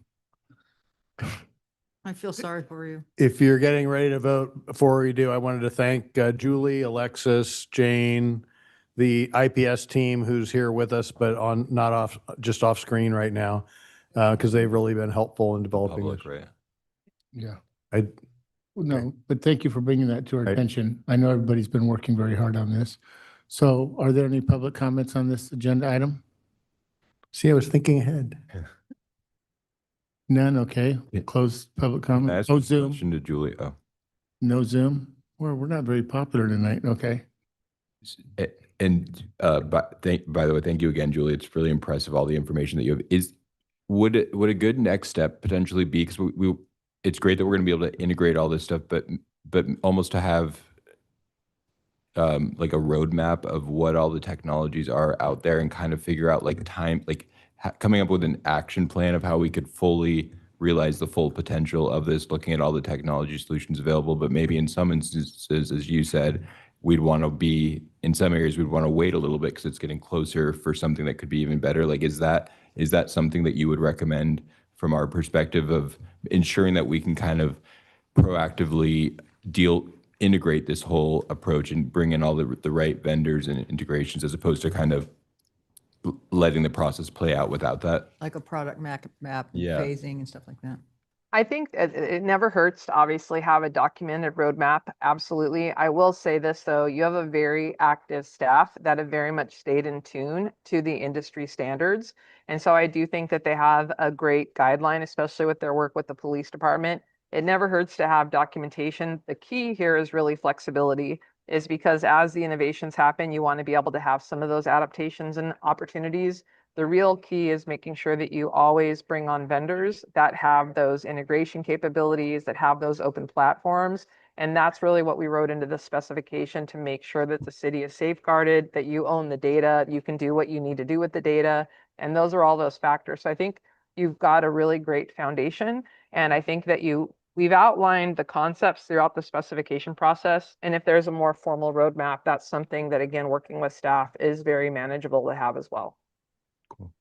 Thank you. You know, I watched a demo of the Elevate platform, which is the kind of the user interface, and it is really a very powerful and smart platform. The different things you can do with the data, they do really good data aggregation, but the things that you can do with their platform are like, you can test pricing increases. You can say, if you bump it up 10%, how much more revenue would you get? You can also tell how much revenue you got from parking, just parking fees versus violations, parking violations. It helps a lot with occupancy. And also, I think we can just take the CSV file and dump it into something that we can take a look at. I mean, it might help us with things like, I don't know, but, where we get the most congestion in town. How could we relieve that area? I mean, there's, kind of a wide range of opportunities we're going to have with all this data that we're going to be able to access, and I think be very helpful for us. It's a really good platform, though, really good. Any other comments? Can I make a recommendation? Sure. So I think it seems like what we hear all the time from the public and what we all agree with is we want to make visitors pay their fair share, and the best way to do that is parking. And so I would be supportive of moving forward with this, which I think is a great contract and a great framework which creates a framework for how do we have a fully integrated system with enforcement, leveraging all the new technology so that we can really maximize the dollars that we're receiving. I like, Mark, one of the things I know you're working on with the Coastal Commission is the idea of potentially like in situations where we could prove that it's not people going to the beach that are using it, maybe there'd be ways to look at increasing, there could be value there. But I would be supportive of having staff come back with a roadmap that includes a potential framework for how we integrate all the different things that we want to, leveraging all the new technology. I don't know if you'd want to bring in someone like Julie to help with that, but I think it's really important, especially as we're going to do this RFP for parking enforcement, because that's something that we hear all the time, is that it's that there could be more parking enforcement. I think that the solution is going to be in technology. So I would support adding a fifth action or a sixth action, which would be to direct staff to either with a consultant or however they want to do it, come back with a framework for how we, and that includes timelines and for how we integrate this with all the different technology that we need to address all of our parking goals. What do you think about that, Dave? That sounds good. I think some of those goals there's some variables that need to be considered, but we can talk about it as we work our way through it, right? Some of our options. Yeah, I think that's what I'm trying, that's what this would tell us. And then I guess the other thing is, I think we should have a conversation about, instead of just doing 10 a year, why don't we just come up with because I think it's great to get rid of parking meters. They really take away from the streetscape, and to more stations it would be better. So if we could come up with a plan where we could do more of that on the front end as opposed to just doing 10 a year, I think I would be interested in having options for what that could look like, as well as with South Laguna is when the rates are approved by the Coastal Commission, are we ready to go in terms of implementation and getting the Caltrans encroachment permits for the meters and Well, or stations? we're doing mostly pay stations down there. Okay, for the stations. So are those all ready to go? As soon as we get through the substantial issue hearing in August, but ready to go. I think we've got them on order. Yeah. 10 ordered. Yeah. So how many do we need for South Laguna? It'll depend on what's ultimately approved by the coastal, I know what we approved, the coastal reaffirms what we approved. There's also some of the areas of South Laguna, it's like there's just 3 spaces, and that would be a waste of a pay station, arguably. If we remember, there's this proximity issue that we need to have the pay stations close enough to. Yeah. So do we have we done that and figured out exactly where we need, assuming that they're going to find no substantial issue, have we come up with that plan that could be modified if coastal makes changes to it? We have our plan, and our plan envisions purchasing 10 and installing the 10, but I don't know if that, we'll have to report back on that. I don't know off the top of my head. So what about the camera? Do all of these need to be in the line of sight for camera? Is that what she was insinuating? What Julie was insinuating? The cameras are for the parking lots, Oh, just not the parking lots. individual street. Okay. Yeah, not the street. So I guess we don't know if this is approved in August by coastal, we're not ready to go in September to. Well, we've got a lot of them ready to go. Okay. Do we have the whole thing ready to go? That's the question. Okay. So you'll come back on that. We had an issue with ordering the pay stations And actually, the delay helped us a little bit while we lost money. But it helped us because those are now either coming or will be in stock here before the Coastal Commission's approval. But I'll report back to you either directly or via email on what the count looks like in the end. So did staff determine no substantial issue? We don't know yet. Oh. Okay, thank you. Do we have any other comments on this? No, good work. Did you make a motion? Yeah, I'll make the motion that adds the recommendation 6 to have staff come back with a framework of options and timelines for how we integrate and leverage all the different technology solutions out there to achieve our parking and enforcement goals. All in favor? Oh, no, we need a second. Second. All in favor? Aye. Aye. Approved unanimously. Move on to item 15. Second Thanks, reading of Alexis. design Jane. review of efficiency ordinance. Thank you, God.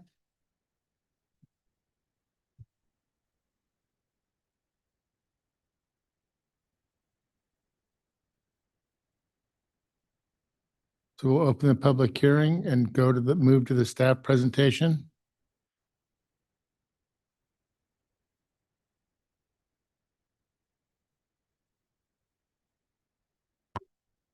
Good evening, Mayor and members of the City Council. Item number 15 is the Design Review Efficiency Ordinance.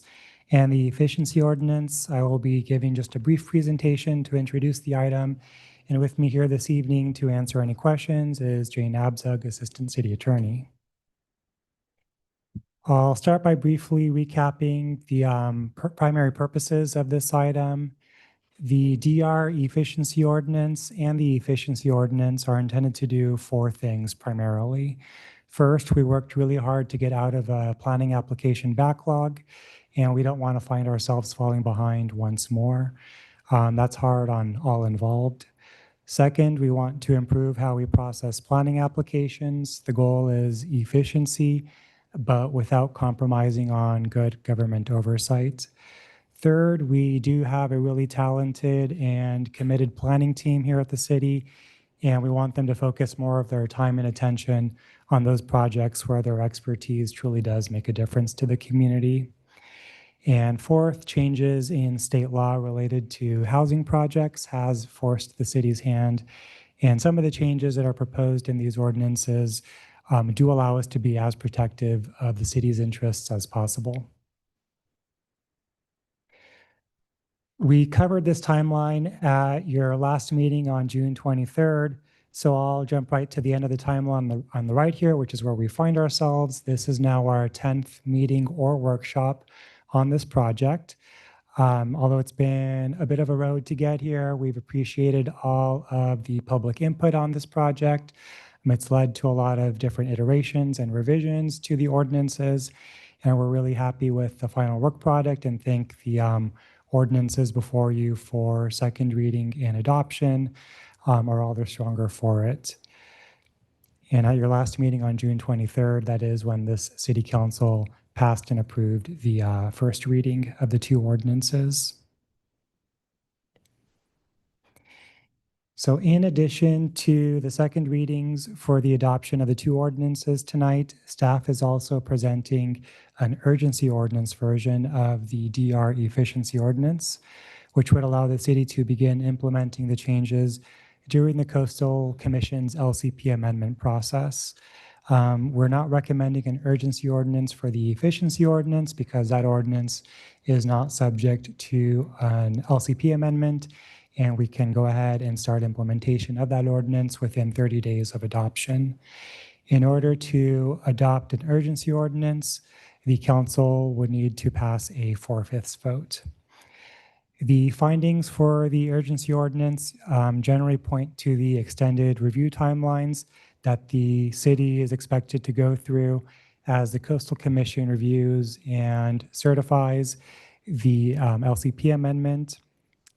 And it's also the city's express intent to prevent the city from falling back into a backlog of processing applications, especially in light of state mandated housing laws that demand the city process applications efficiently and timely.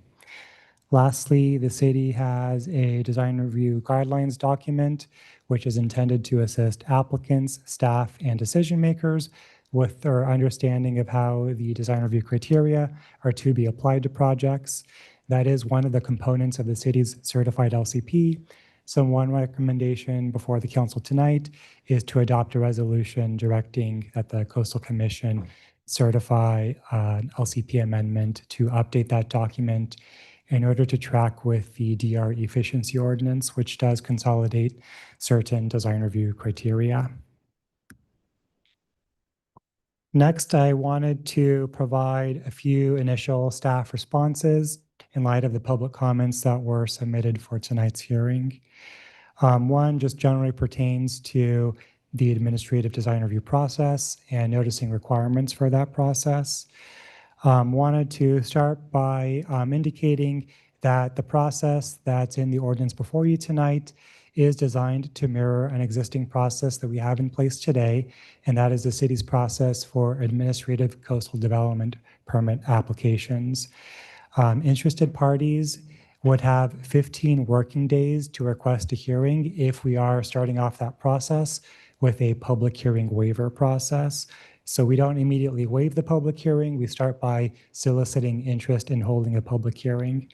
And what's key here is that these are working days, not calendar days. So that essentially translates to an approximately 3-week noticing period to submit that request for a public hearing. That's actually a longer noticing period than if we were to proceed directly with noticing for an administrative hearing process. Noticing is provided in a few different ways. Notice is mailed, of course, to surrounding property owners and tenants, and is also posted in 3 separate public places, including at the project site itself. The ordinance rollout will include the launch of a new department webpage where we would post all public notices on a moving forward basis. Anyone who receives a notice, including those that may happen upon a notice posted on the website, so not necessarily residing within the project vicinity, can request a public hearing on these projects. The hearing officer does not need to make a determination on the project. He or she does have the authority to refer that application to the appropriate hearing body. I did want to mention that with these applications, it's very important for us to maintain the integrity of this hearing process. We don't simply want to rubber stamp projects based on potential resident interest in these projects. And I'll just allude to one example that I saw processed through Admin DR earlier this year. We, of course, noticed for that public hearing. A public hearing was held. There was no neighbor input or interest in that project, but nevertheless, the hearing officer did find that that project did not satisfy the design review criteria, and he determined to deny that application. Wanted to point that out because I think there's probably hasn't been so much awareness of that project. It was not appealed to this body specifically. But we do review all of the applications that are going through our discretionary review process very carefully, and will continue to do so under this modified process. We received a very good question asking why not simply always hold a public hearing? And staff's response to that is that when we do determine to hold a public hearing, we're going into those meetings both as the project planner staff and the hearing officer with the expectation that there will be discussion and different points of view on these projects. But what we often see is that we go into these meetings and oftentimes it's a discussion simply between the hearing officer and the applicant, and there isn't broader community interest in some of these projects. So by starting off with this hearing waiver process, we will be able to ascertain if there is community interest in these projects. There was also some concern about the inconvenience with reviewing plans at City Hall during normal business hours. Wanted to clarify here that we would not limit the examination of those plans just to our public counter hours whenever City Hall is open for business, which is open for regular hours 4 to 5 days a week, 7:30 to 5:30 or 4:30 on our working Fridays. We would make those plans available for review. These are digital application submittals, so we would be able to load those up onto a computer at the front counter for review by the public. There were also a few public comments regarding variance approvals and how perhaps from time to time, in the view of some, these projects that are being issued variances may be leading to development that's not neighborhood compatible. And I think this concern was mixed in with this administrative hearing process. And so I wanted to clarify that, as is the case today, any request for a variance would not be eligible for administrative review. Those would continue to require Planning Commission or Design Review Board approval. And I wanted to also briefly peel back the curtain on the launch of the new public noticing web pages. This is actually online as of this moment. We haven't started populating any project information into these pages just yet, but this is ready for the rollout should the City Council adopt an urgency ordinance this evening. So for example, on the left-hand side of your screen here, this is our public hearing waiver page. What we would do is we would list the project address with a hyperlink to that hearing waiver notice. And on the right-hand column, we would identify the deadline for requesting a public hearing. There were also concerns expressed about changes to the level of design review that's required based on the project type. Here, staff wanted to note that significant projects that have the greatest potential for impacting neighbors will continue to require full design review approval, whether that's by the Planning Commission or the board. That includes major remodels and additions over 15 feet in height and grading over a certain amount. These currently require and will continue to require DRB or Planning Commission approval.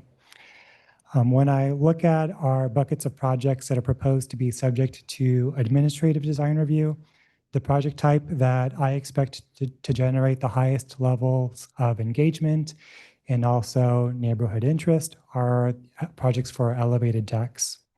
Those are already subject to admin DR and will continue to be subject to admin DR under this ordinance.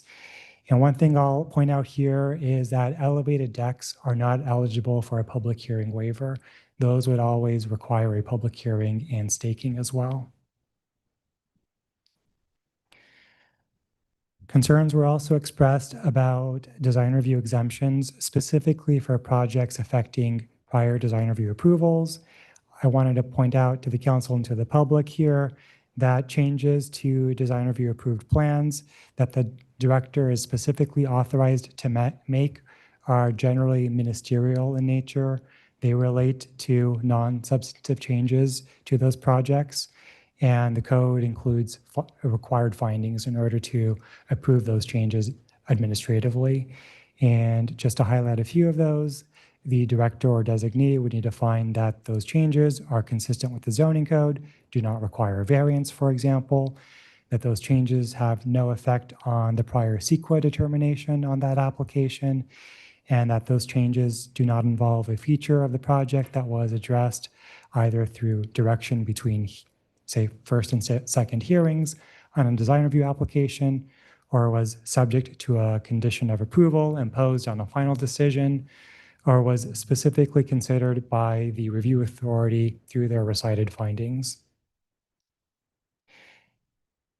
And I think this also generally relates to the bucket of project that is generally going to be found exempt from design review.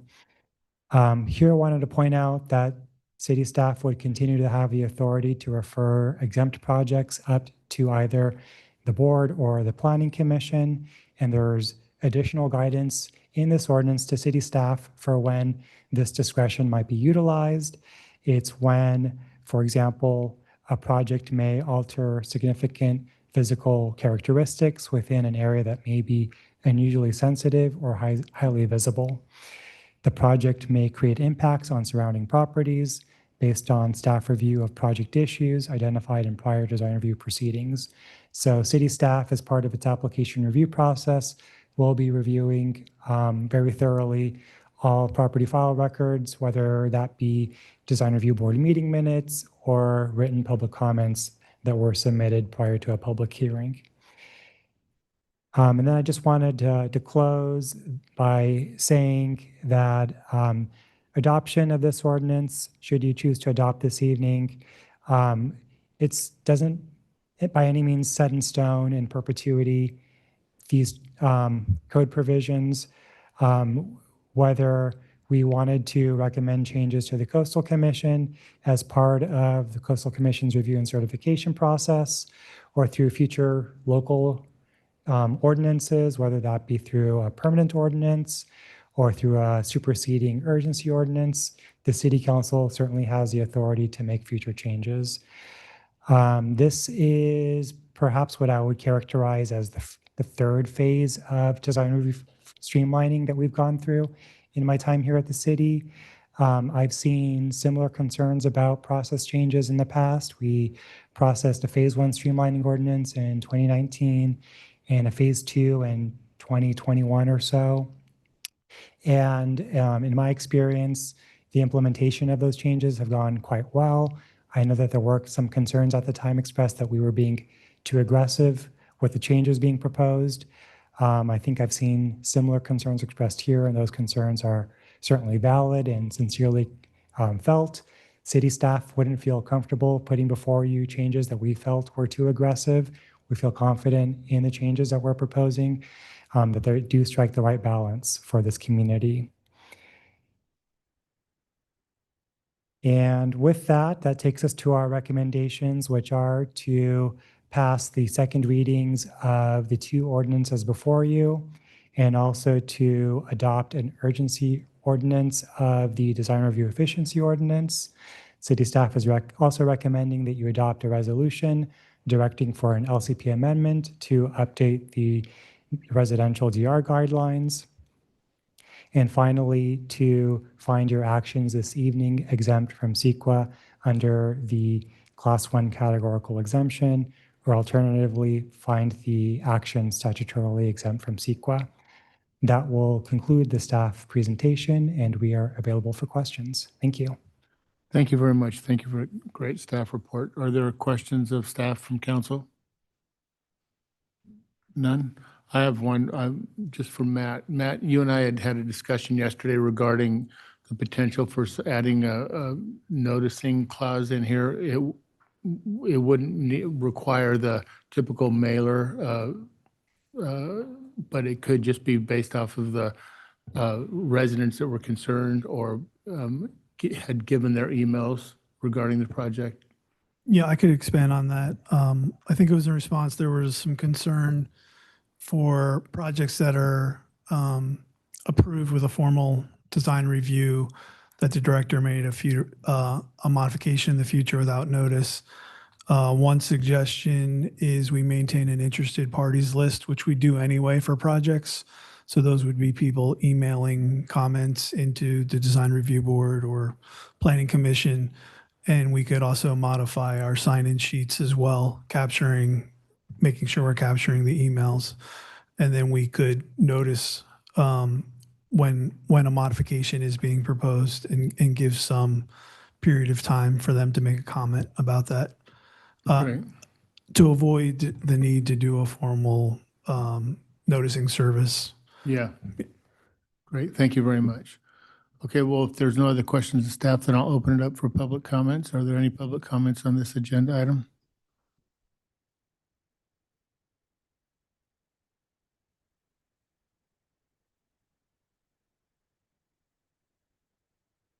Why are you sitting on the other side of the room? What are you doing over there?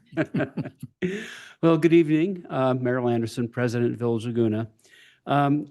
We understand the city's intentions to reduce workloads. However, we ask that you do not do this at the expense of losing valuable public input. So with regard to notices, a 15-day working day period for notices is still too brief for residents to have meaningful involvement. Provision that projects will be approved unless the recipient of a notice requests a public hearing does not serve the public interest. Simpler solution would be to hold the hearing as noticed. If there are no objections, the project would be approved at that time. Notices of administrative design review cases should be posted on the city's website at the same time as they're mailed out to those in the noticing area. So we make this process transparent. For appeals and referrals, the possibility of an administrative hearing officer's referral of an unresolved case to DRB or Planning Commission without requiring an appeal should be spelled out, and we suggest clarifying this interim step. The Design Review Board or Planning Commission could resolve most issues, avoiding an appeal to City Council. Requiring an expensive and convoluted appeal process is onerous and unnecessary. Now, a couple items on landscaping. The height of plantings should not be the only consideration in exempting landscape plans from design review. The landscape guidelines of the Landscape and Scenic Highways Resource Document should be considered. We should not be encouraging landscape plans without trees. We love trees. They are important components of village character. It provides that trees cannot exceed 4 feet in the front yard, 6 feet in the rear yard, 15 feet within the buildable area. Provisions to allow trees at normal heights need to be provided in order to maintain our city's landscape and charm. Thank you. Thank you. Other speakers?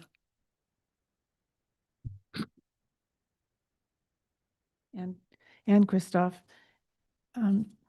I appreciate Anthony's responses to many of the public comments.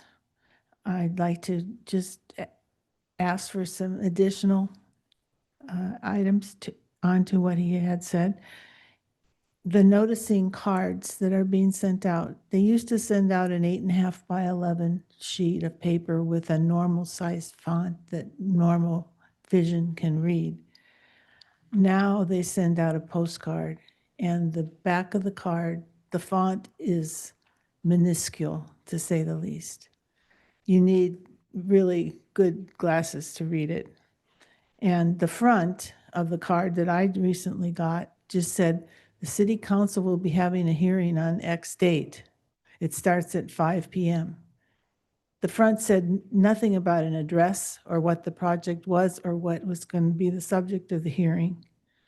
And on the fifth line in the minuscule section, you could finally see the address of what was being discussed. So I suggest that these noticing go back to the 8.5 by 11 that you can really read and understand what's being discussed. And it would be much clearer to know that you're going to have to request a hearing. So really appreciate the noticing section on the website. So this notice could say, yes, see the website, certain way to get to the website. And then if you see the address of the property, why can't they just click on that and see the plans that he says are digital? Why do they have to go to City Hall to see them? I think that would really help this situation. Regarding the landscape plans, it exempts landscape plans of where the trees or the plants don't exceed a certain height, like 15 feet or even less. Why are we encouraging landscape plans that are poorly designed without any buffering components to them, without any trees? So there's a big incentive then, oh, if I don't want my landscape plan reviewed, I'll just put all small plants everywhere. That's not a true landscape plan. Recent landscape plan that was supposedly approved was, it said things like in the legend, rocks, grass, shrubs. I mean, it didn't even say the names of the plants, and yet staff said that it was fine plan. We need to show the landscape recommendations from the landscape architect. Thank you. Thank you. Next speaker. Good evening again. I have a PowerPoint under the name Yurka. And I did want to thank, I wanted to thank all of you, council and staff, for what I think was a very robust public process for this. I may ask for a little bit of extra time from my good friend, Mayor Mark Orgill, because I realized in just looking over my PowerPoint that there's actually a really big mistake, I think, that the staff introduced in the revision to the ordinance. That part about the mailed notice, the city shall mail or deliver notice to issue ADR permit not requiring a public hearing to all persons and agencies required to be notified. In the original draft ordinance, I think that's supposed to be not, it's not, it's for any ADR project that goes to neighbors. It's not for a project. You don't mail notices, I think, for a waived public hearing. So I think that if you look at the two drafts side by side, I think that's a mistake that was introduced. I know that this probably doesn't make any sense, but I think the language is wrong. So I hope that staff can take a look at it while I'm doing my PowerPoint. I do think that there's a very strange inconsistency here. So, so that the city is going to publish a notice that there's an ADR that doesn't need a hearing, a project, one time at least 10 days before the end of the public comment period. But if you have 15, how does that relate to the 15 days in which someone can request a hearing? Presumably that's the public comment period. So you're not going to know whether a project is going to have a hearing or not 10 days before the end of the public comment period. That presumably is a decision made after 15 days. So it just does not make any sense to me. And so I think that that really deserves clarification. Also, there's an addition in that second portion. Such notices shall be posted in 3 public places, including one at the project site or in a newspaper with general circulation in the city. You know, that's not very specific, and I think it should specify that they're going to be posted on the city's website if the city is launching this website, which I think is a great idea. If you could do the next slide, please. I do think that I couldn't really see what Anthony posted as an example of what the website looked like, but it looked like it was only going to post notices of waivers of public hearings. And why would you post a notice of the waiver? Why don't you post a notice of the project? And then the public can check it to know what projects are coming forward. And again, I wanted to use an example from my favorite city that I love to hate, which is Glendale, is that they have this administrative design review. They just, once there is a public notice, you just click on, I'm sorry, can I have a few more seconds since I was identifying the major mistake?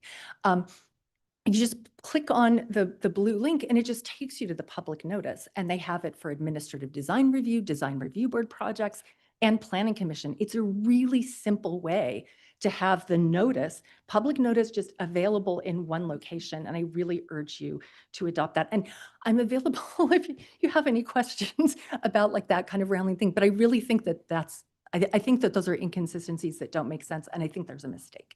Thank you. Thank you. Next speaker. Hello again, Council. Deborah Lawton. It's a little confusing because I think this document suggests where our values are a little bit. So I understand it makes it easier for staff, but how is it making it easier for the residents to, there's some assumptions here. We have to all know to go look at this new website, which is a great idea, but we all have to go look at it, what, every week, every 3 days? I mean, I don't know how fast these things are going to change. I think what Max said about adding something about the modifications so that people who are in the neighborhood or who are interested, I guess that could go on the website too as an alert. Would that be possible? The 20, is that accurate? $2,500 if there's an appeal? That seems like a way to extinguish public input or residential input. And I thought your main client is your residents, not just city staff. And then let's see where was the other thing? I'm trying to keep all these. Oh, then the administrative design review, the things that go right through. We didn't quite get a specification of what those things were. We found out what they weren't. But the question is, why does city staff know more about a neighbor impact of something on a neighborhood than the neighbors do? That's a pretty heavy assumption being made there. And that's why I think you got to think about what kind of signal you're giving to the residential community, which I would suggest are your clients if this were a business. Okay, thank you very much. Thank you. Any of the public speakers? We do have some on Zoom if we don't have any more in the room. Okay, we'll move over to our web participants.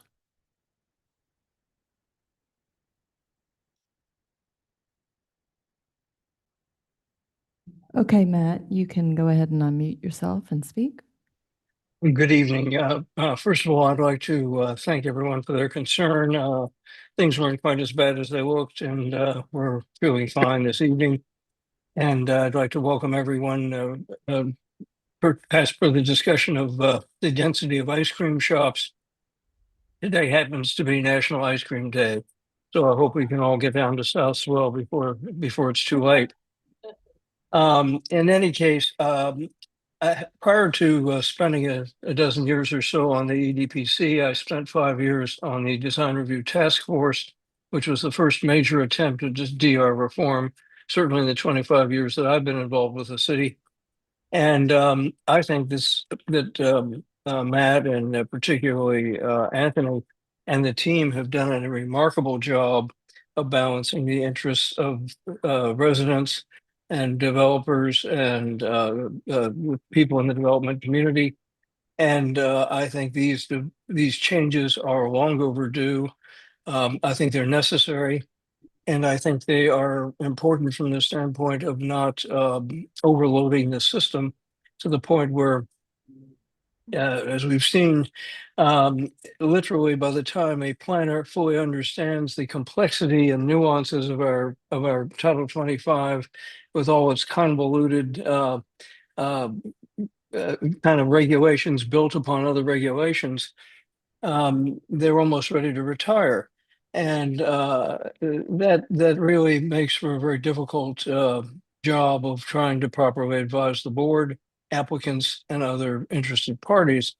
So I think this is a very, very welcome step in a very, very good direction.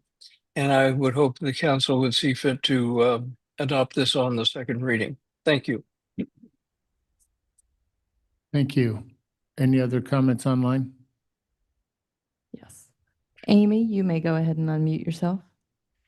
Hi, my name is Amy Hunhausen, and I had something all written up, but then you guys have a modification, so I'm going to have to modify what I say a little bit, so bear with me. But I had started by saying that my main request, as I think someone alluded to, Matt did, that I wanted to make sure that when you have a modification to a previously approved design review, that neighbors would receive notice of that determination.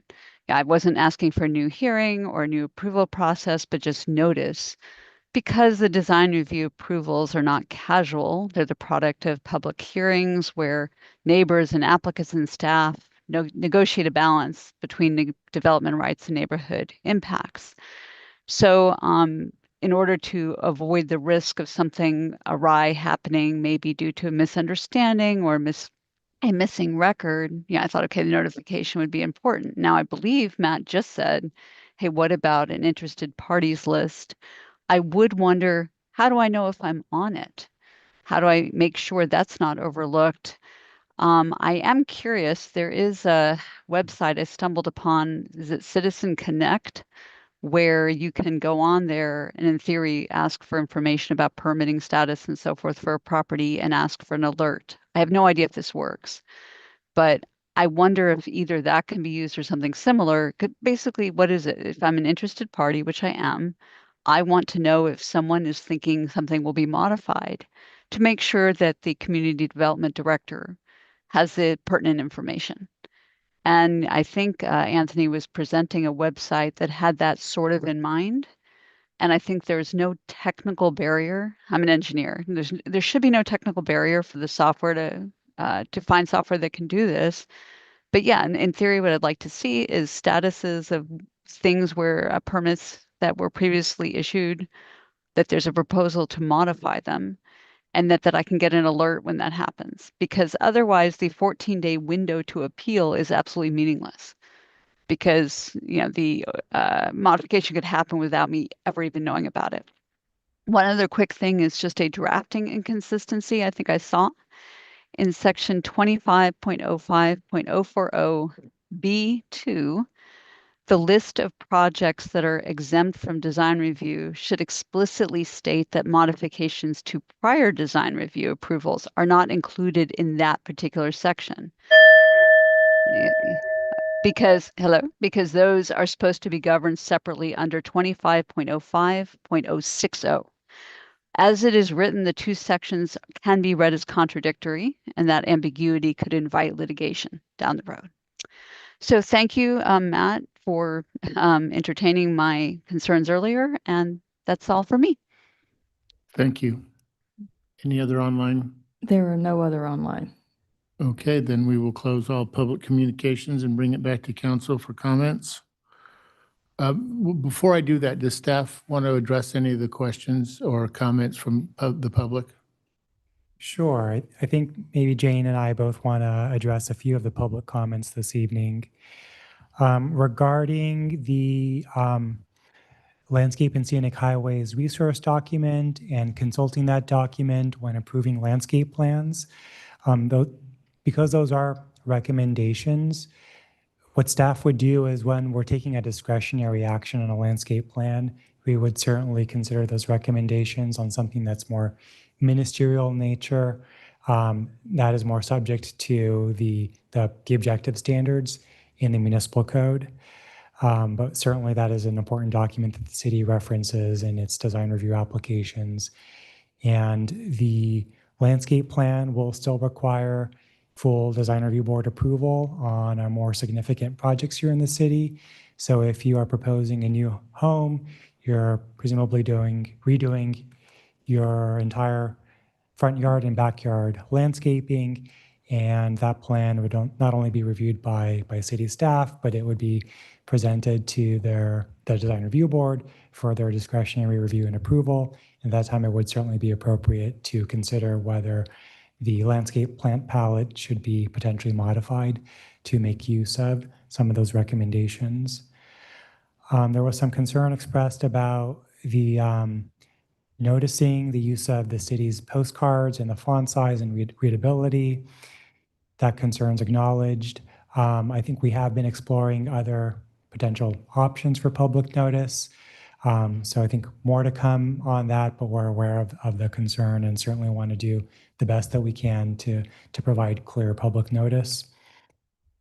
Regarding people having to visit City Hall to view plans, part of this is just due to the nature of copyright law and the very limited carve-outs for releasing something like copyrighted architectural or engineered plans.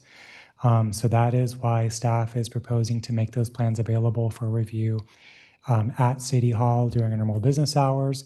Now that's only during the public hearing waiver process. If a public hearing is going to be held on a project, the architectural plans would be posted as part of that meeting agenda.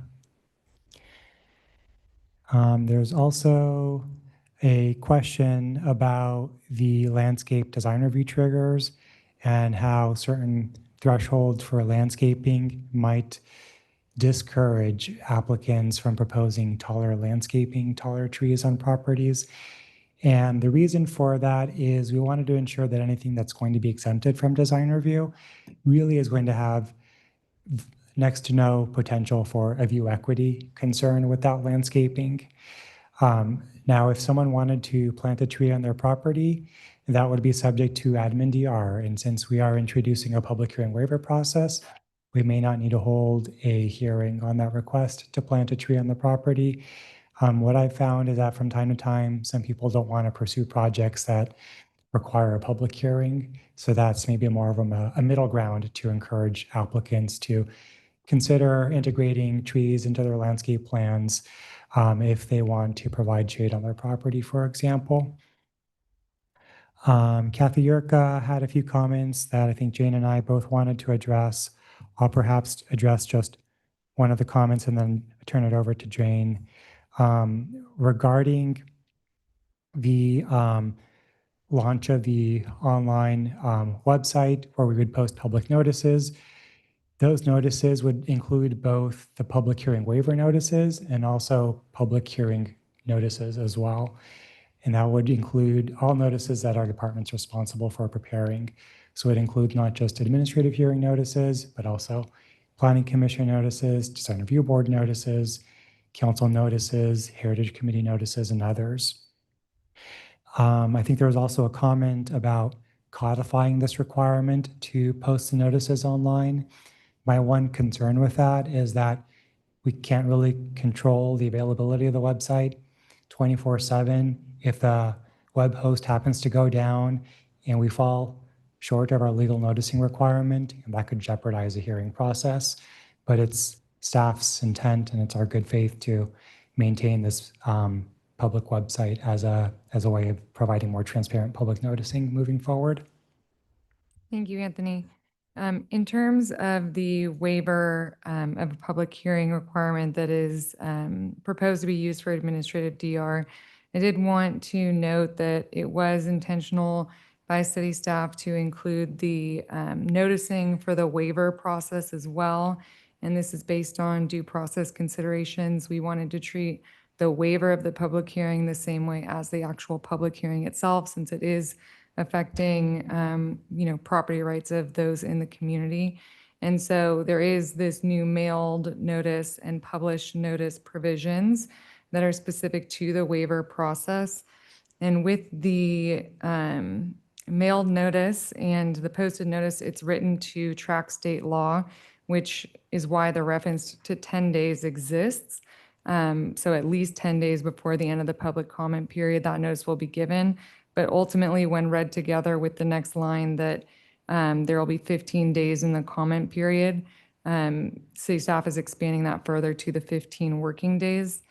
In terms of the posting of the public notices or publication, it's noted that it'll be in 3 public places, including one at the project site, or in a newspaper with general circulation in the city, and that directly tracks state law. But to Mr. Vieira's point, I think the addition of the public noticing on a website is additive to these basic requirements.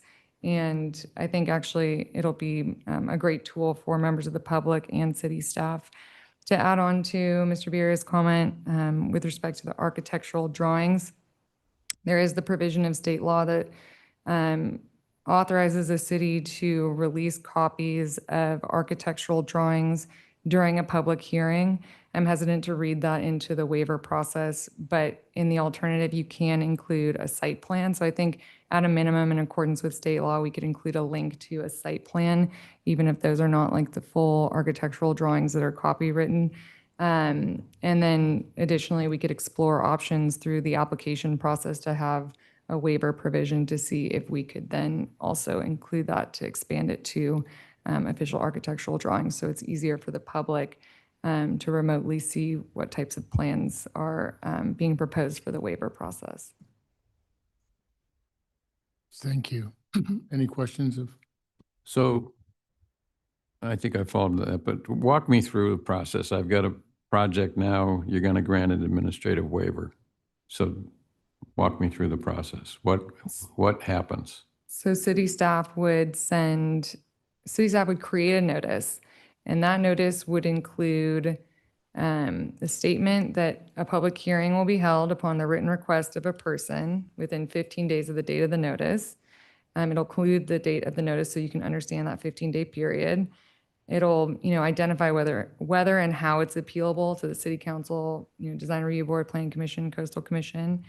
the date it'll be granted if there's no hearing, why staff believes it qualifies for a waived public hearing, and a statement that project plans are available for inspection during normal operating hours of the city. So once city staff creates that notice with all that information, it will be mailed to all of the people that the city generally sends mailed notice to for design review permits.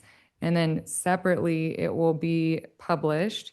And so that will be posted at 3 sites within the city, which is generally, I think, City Hall, Suzy Q, and then at the project site. Alternatively, you could forego that posting and publish in a newspaper. That's generally not city staff's practice, but that is how state law is written. And then, in addition, city staff would, by policy direction of the city council, also include that notice on the city's website. Okay, so that's clear to me, but so I don't know if you can pull up the text of it, but that Kathy was looking at, this 10-day period within the comment period, what is that? Can you pull that section up? I don't track that. Yes. So I think in terms of the at least 10-day period, at least 10 days, it could be written more clearly to say the 15. But because we were writing it to track state law, we were consistent with state law. But there is another provision that says it is the full 15 working day periods. So at least 10, but it is 15. So I think legally I'm comfortable with how it is written. I do think that, city staff and I have already started creating another list for things to put into the comprehensive zoning code update, because I think this is a very iterative process. But that the other option would be to, modify it right now, even though legally I don't think that we have to, because it is consistent, and then reintroduce it this evening and bring it back for adoption at another meeting. Right. So, okay, just looking at this language, not requiring a public hearing, to all persons and agencies required to be notified with all the information required into that section at least 10 days before the end of the public comment period. What's the public comment period? What is It below it states 15 working days. in addition, the notice of waiver?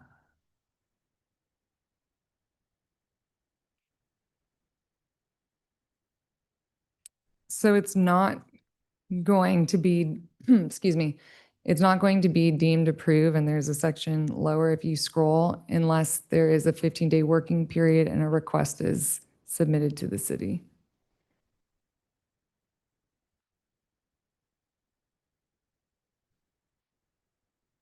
Okay, so, yeah. It's a little convoluted, but you're saying from a legal perspective, the way this would be interpreted, it's 15 days. Correct. And you're also saying, Jane, if I understand you correctly, that you would be comfortable changing the language, saying one time, changing that to say rather than at least 10 days, but within 15 days, because that is both compliant with state law, even though it's worded differently than state law is worded. It's compliant with state law and it aligns with the rest of our policy. Correct.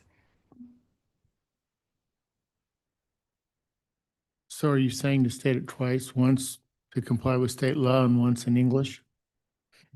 No, not at all. What I'm saying is if we're going to reference a time period in 2 places, and in one place we're being duplicative of the language that is in state law, and in the other place we are being specific about our own policies and regulation, I think it is reasonable to change the wording of the language that is based on state law to clearly reflect and align with our own regulation, because it is more protective than state law. It's right. It's Correct. I compliant. think here, I'm not worried about the conflict because of the more restrictive provision that Laguna Beach has that city staff is going to enforce and that's in the ordinance that says the 15 working days.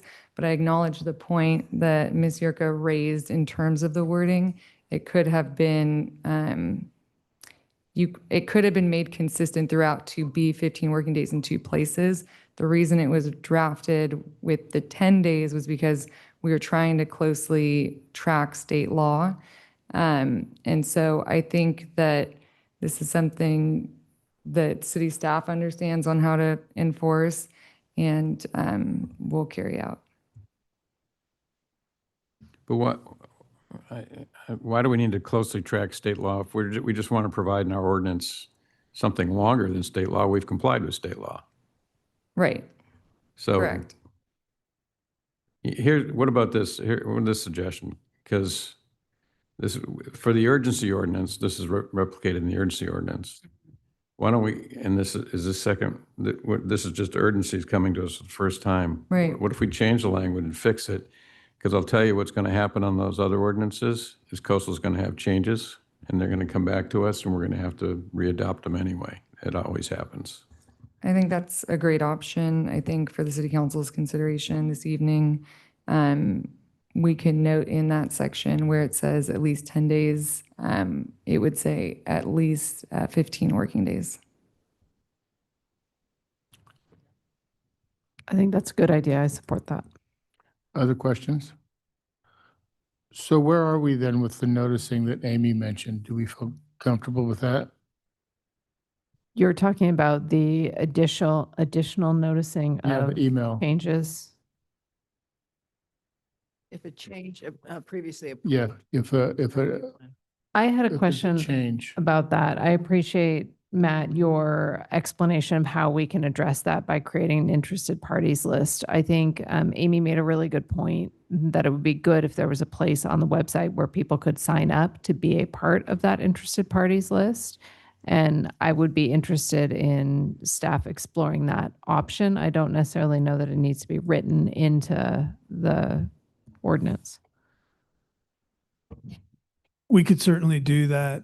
Just to provide some context, the ability for a director to modify a previously improved entitlement is best practice. Every other city I've worked in, that it's just by default because of the iterative nature and that you're going from concept to construction level documents. So we're unique. But that privilege is not extended to the director, and I don't take offense to that.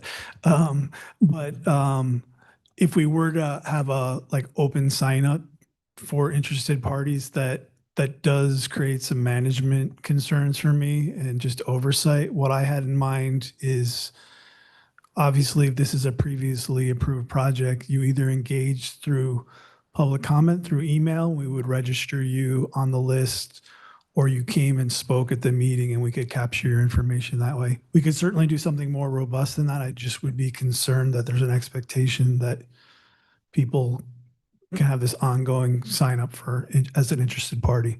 We'd have to work through that. I would be satisfied with what you just mentioned. So if you have a hearing, the original hearing, folks that are concerned and interested in the project are going to participate. You're going to have their information. And if there's a change, you can use that same information to contact them. That's correct. That would be the intent.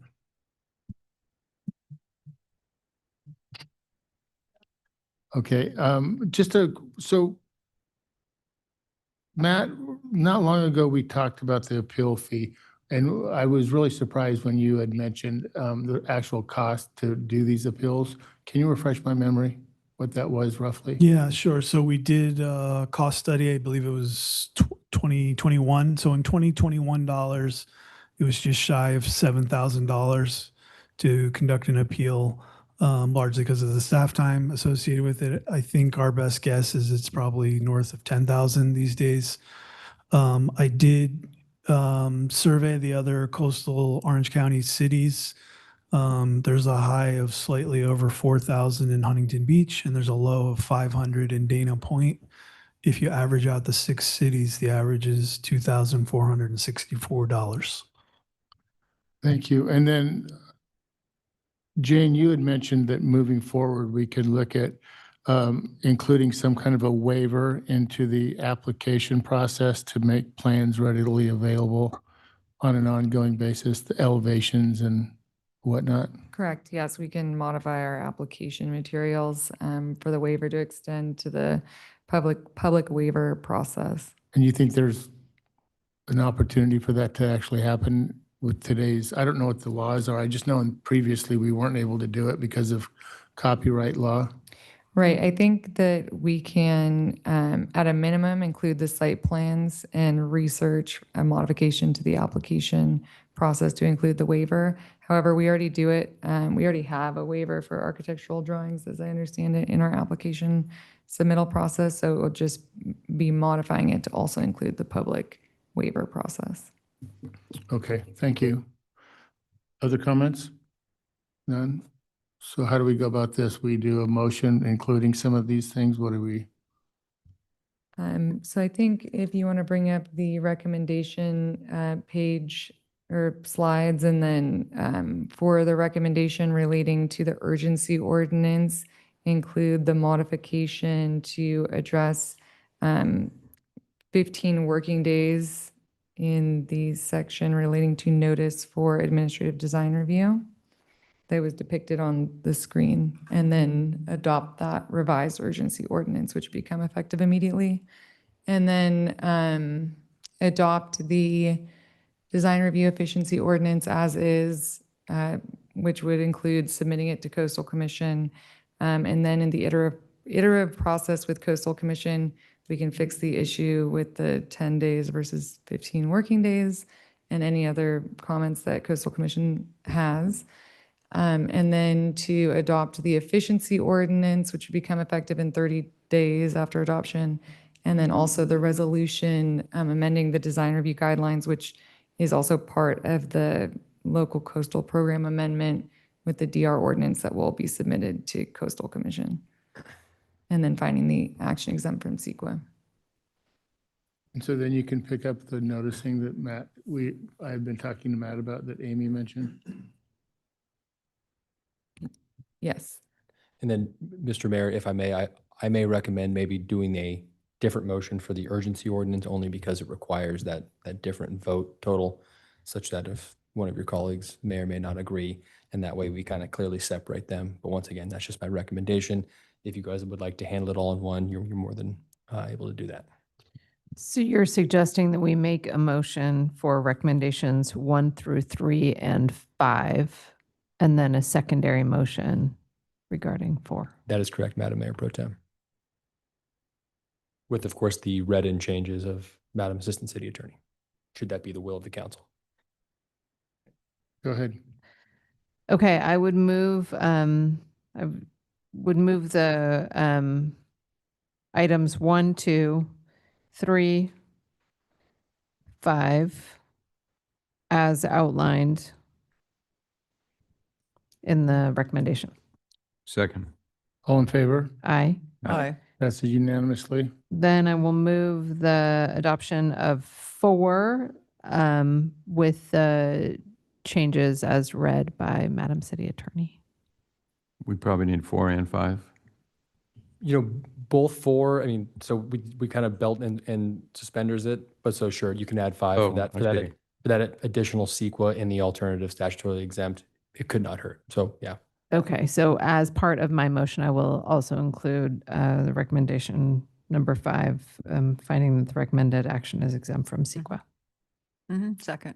With the amended language With the amended language from Madam City Attorney. All in favor? Aye. Aye. Aye. Passes unanimously. Great work on this, you guys. I really especially appreciate how responsive you've been to public input and those conversations. So thank you.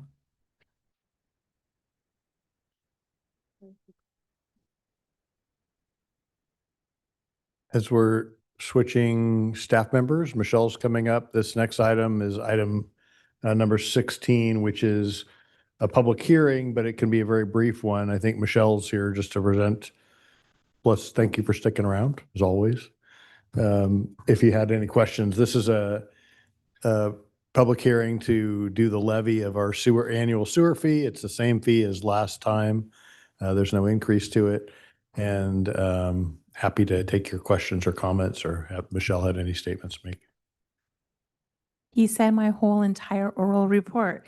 Michelle Bannigan, Finance Director, and this is just our routine item. We're required to have a public hearing to place our fixed sewer service charge on the property tax roll.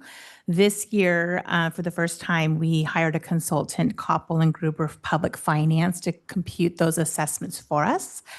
And they're included in the assessment roll is included in Exhibit A of Attachment 1, but there is no increase as we're undergoing a wastewater rate study. These are due to the County Auditor Controller August 10th.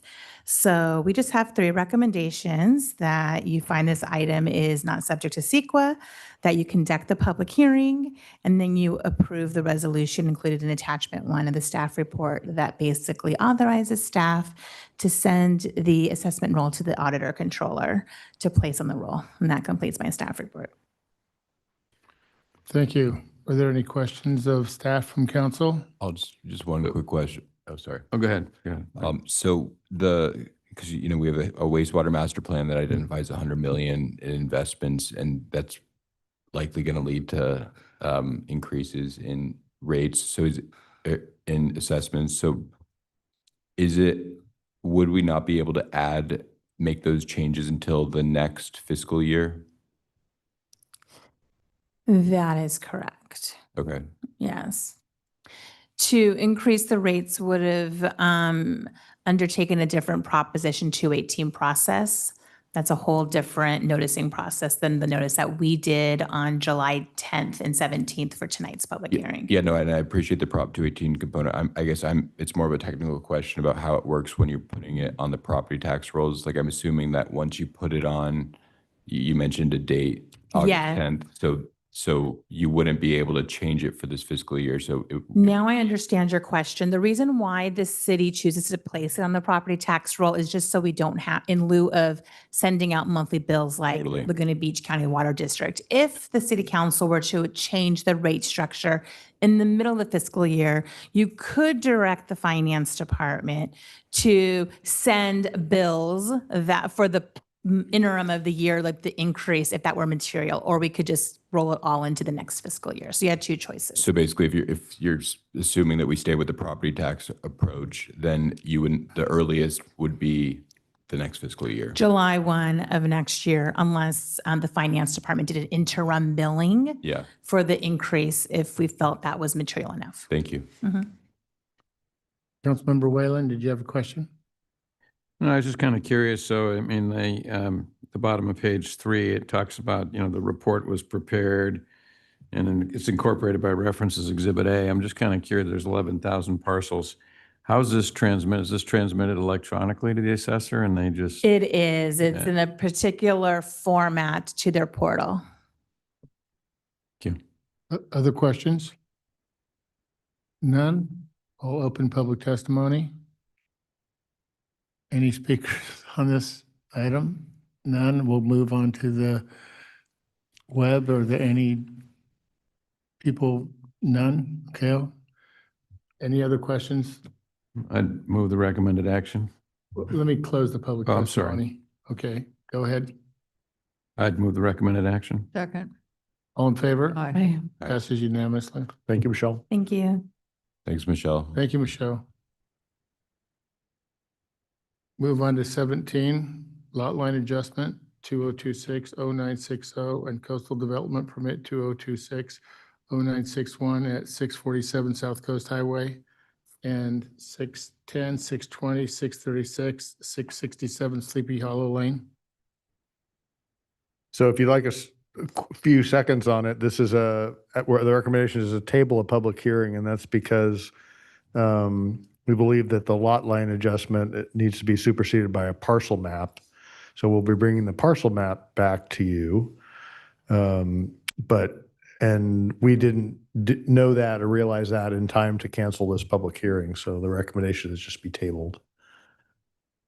Is it just out of curiosity, is it because the parcels were like not legally, they were pre-subdivision map act, or what's the reason? It's purely the number of parcels that are Oh, involved. It got exceeds, it. yeah, exceeds what we can do under the MAP Act. Under the map act, not our code. Correct. Got it. Thank you. So do we need to mention a date certain? No, because it will be a different, process. We'll renotice it. What's the status of this project in general? Like, is everything moving forward? Are there delays? Yeah, regulatory delays, or is it more just them getting going? they still plan on getting going right after Labor Day. They've had a proposed redesign that doesn't involve a Caltrans airspace agreement, but actually, Mr. Gilbert was pinging me earlier this evening, so hopefully there isn't some other delay, because we're certainly working closely with them and they're working hard to meet their schedule. I'll let you know if I find anything that's getting in the way. So does this require a motion then, or just, I think to table the public hearing. okay, are there any public comments on this? Anything online? None, a closed public hearing, bring it back to council for a motion. Move the recommended action. Second. All in favor? Aye. Aye. Aye. Passes unanimously. Okay, we'll move on to any public comments online. No, there's no one left online.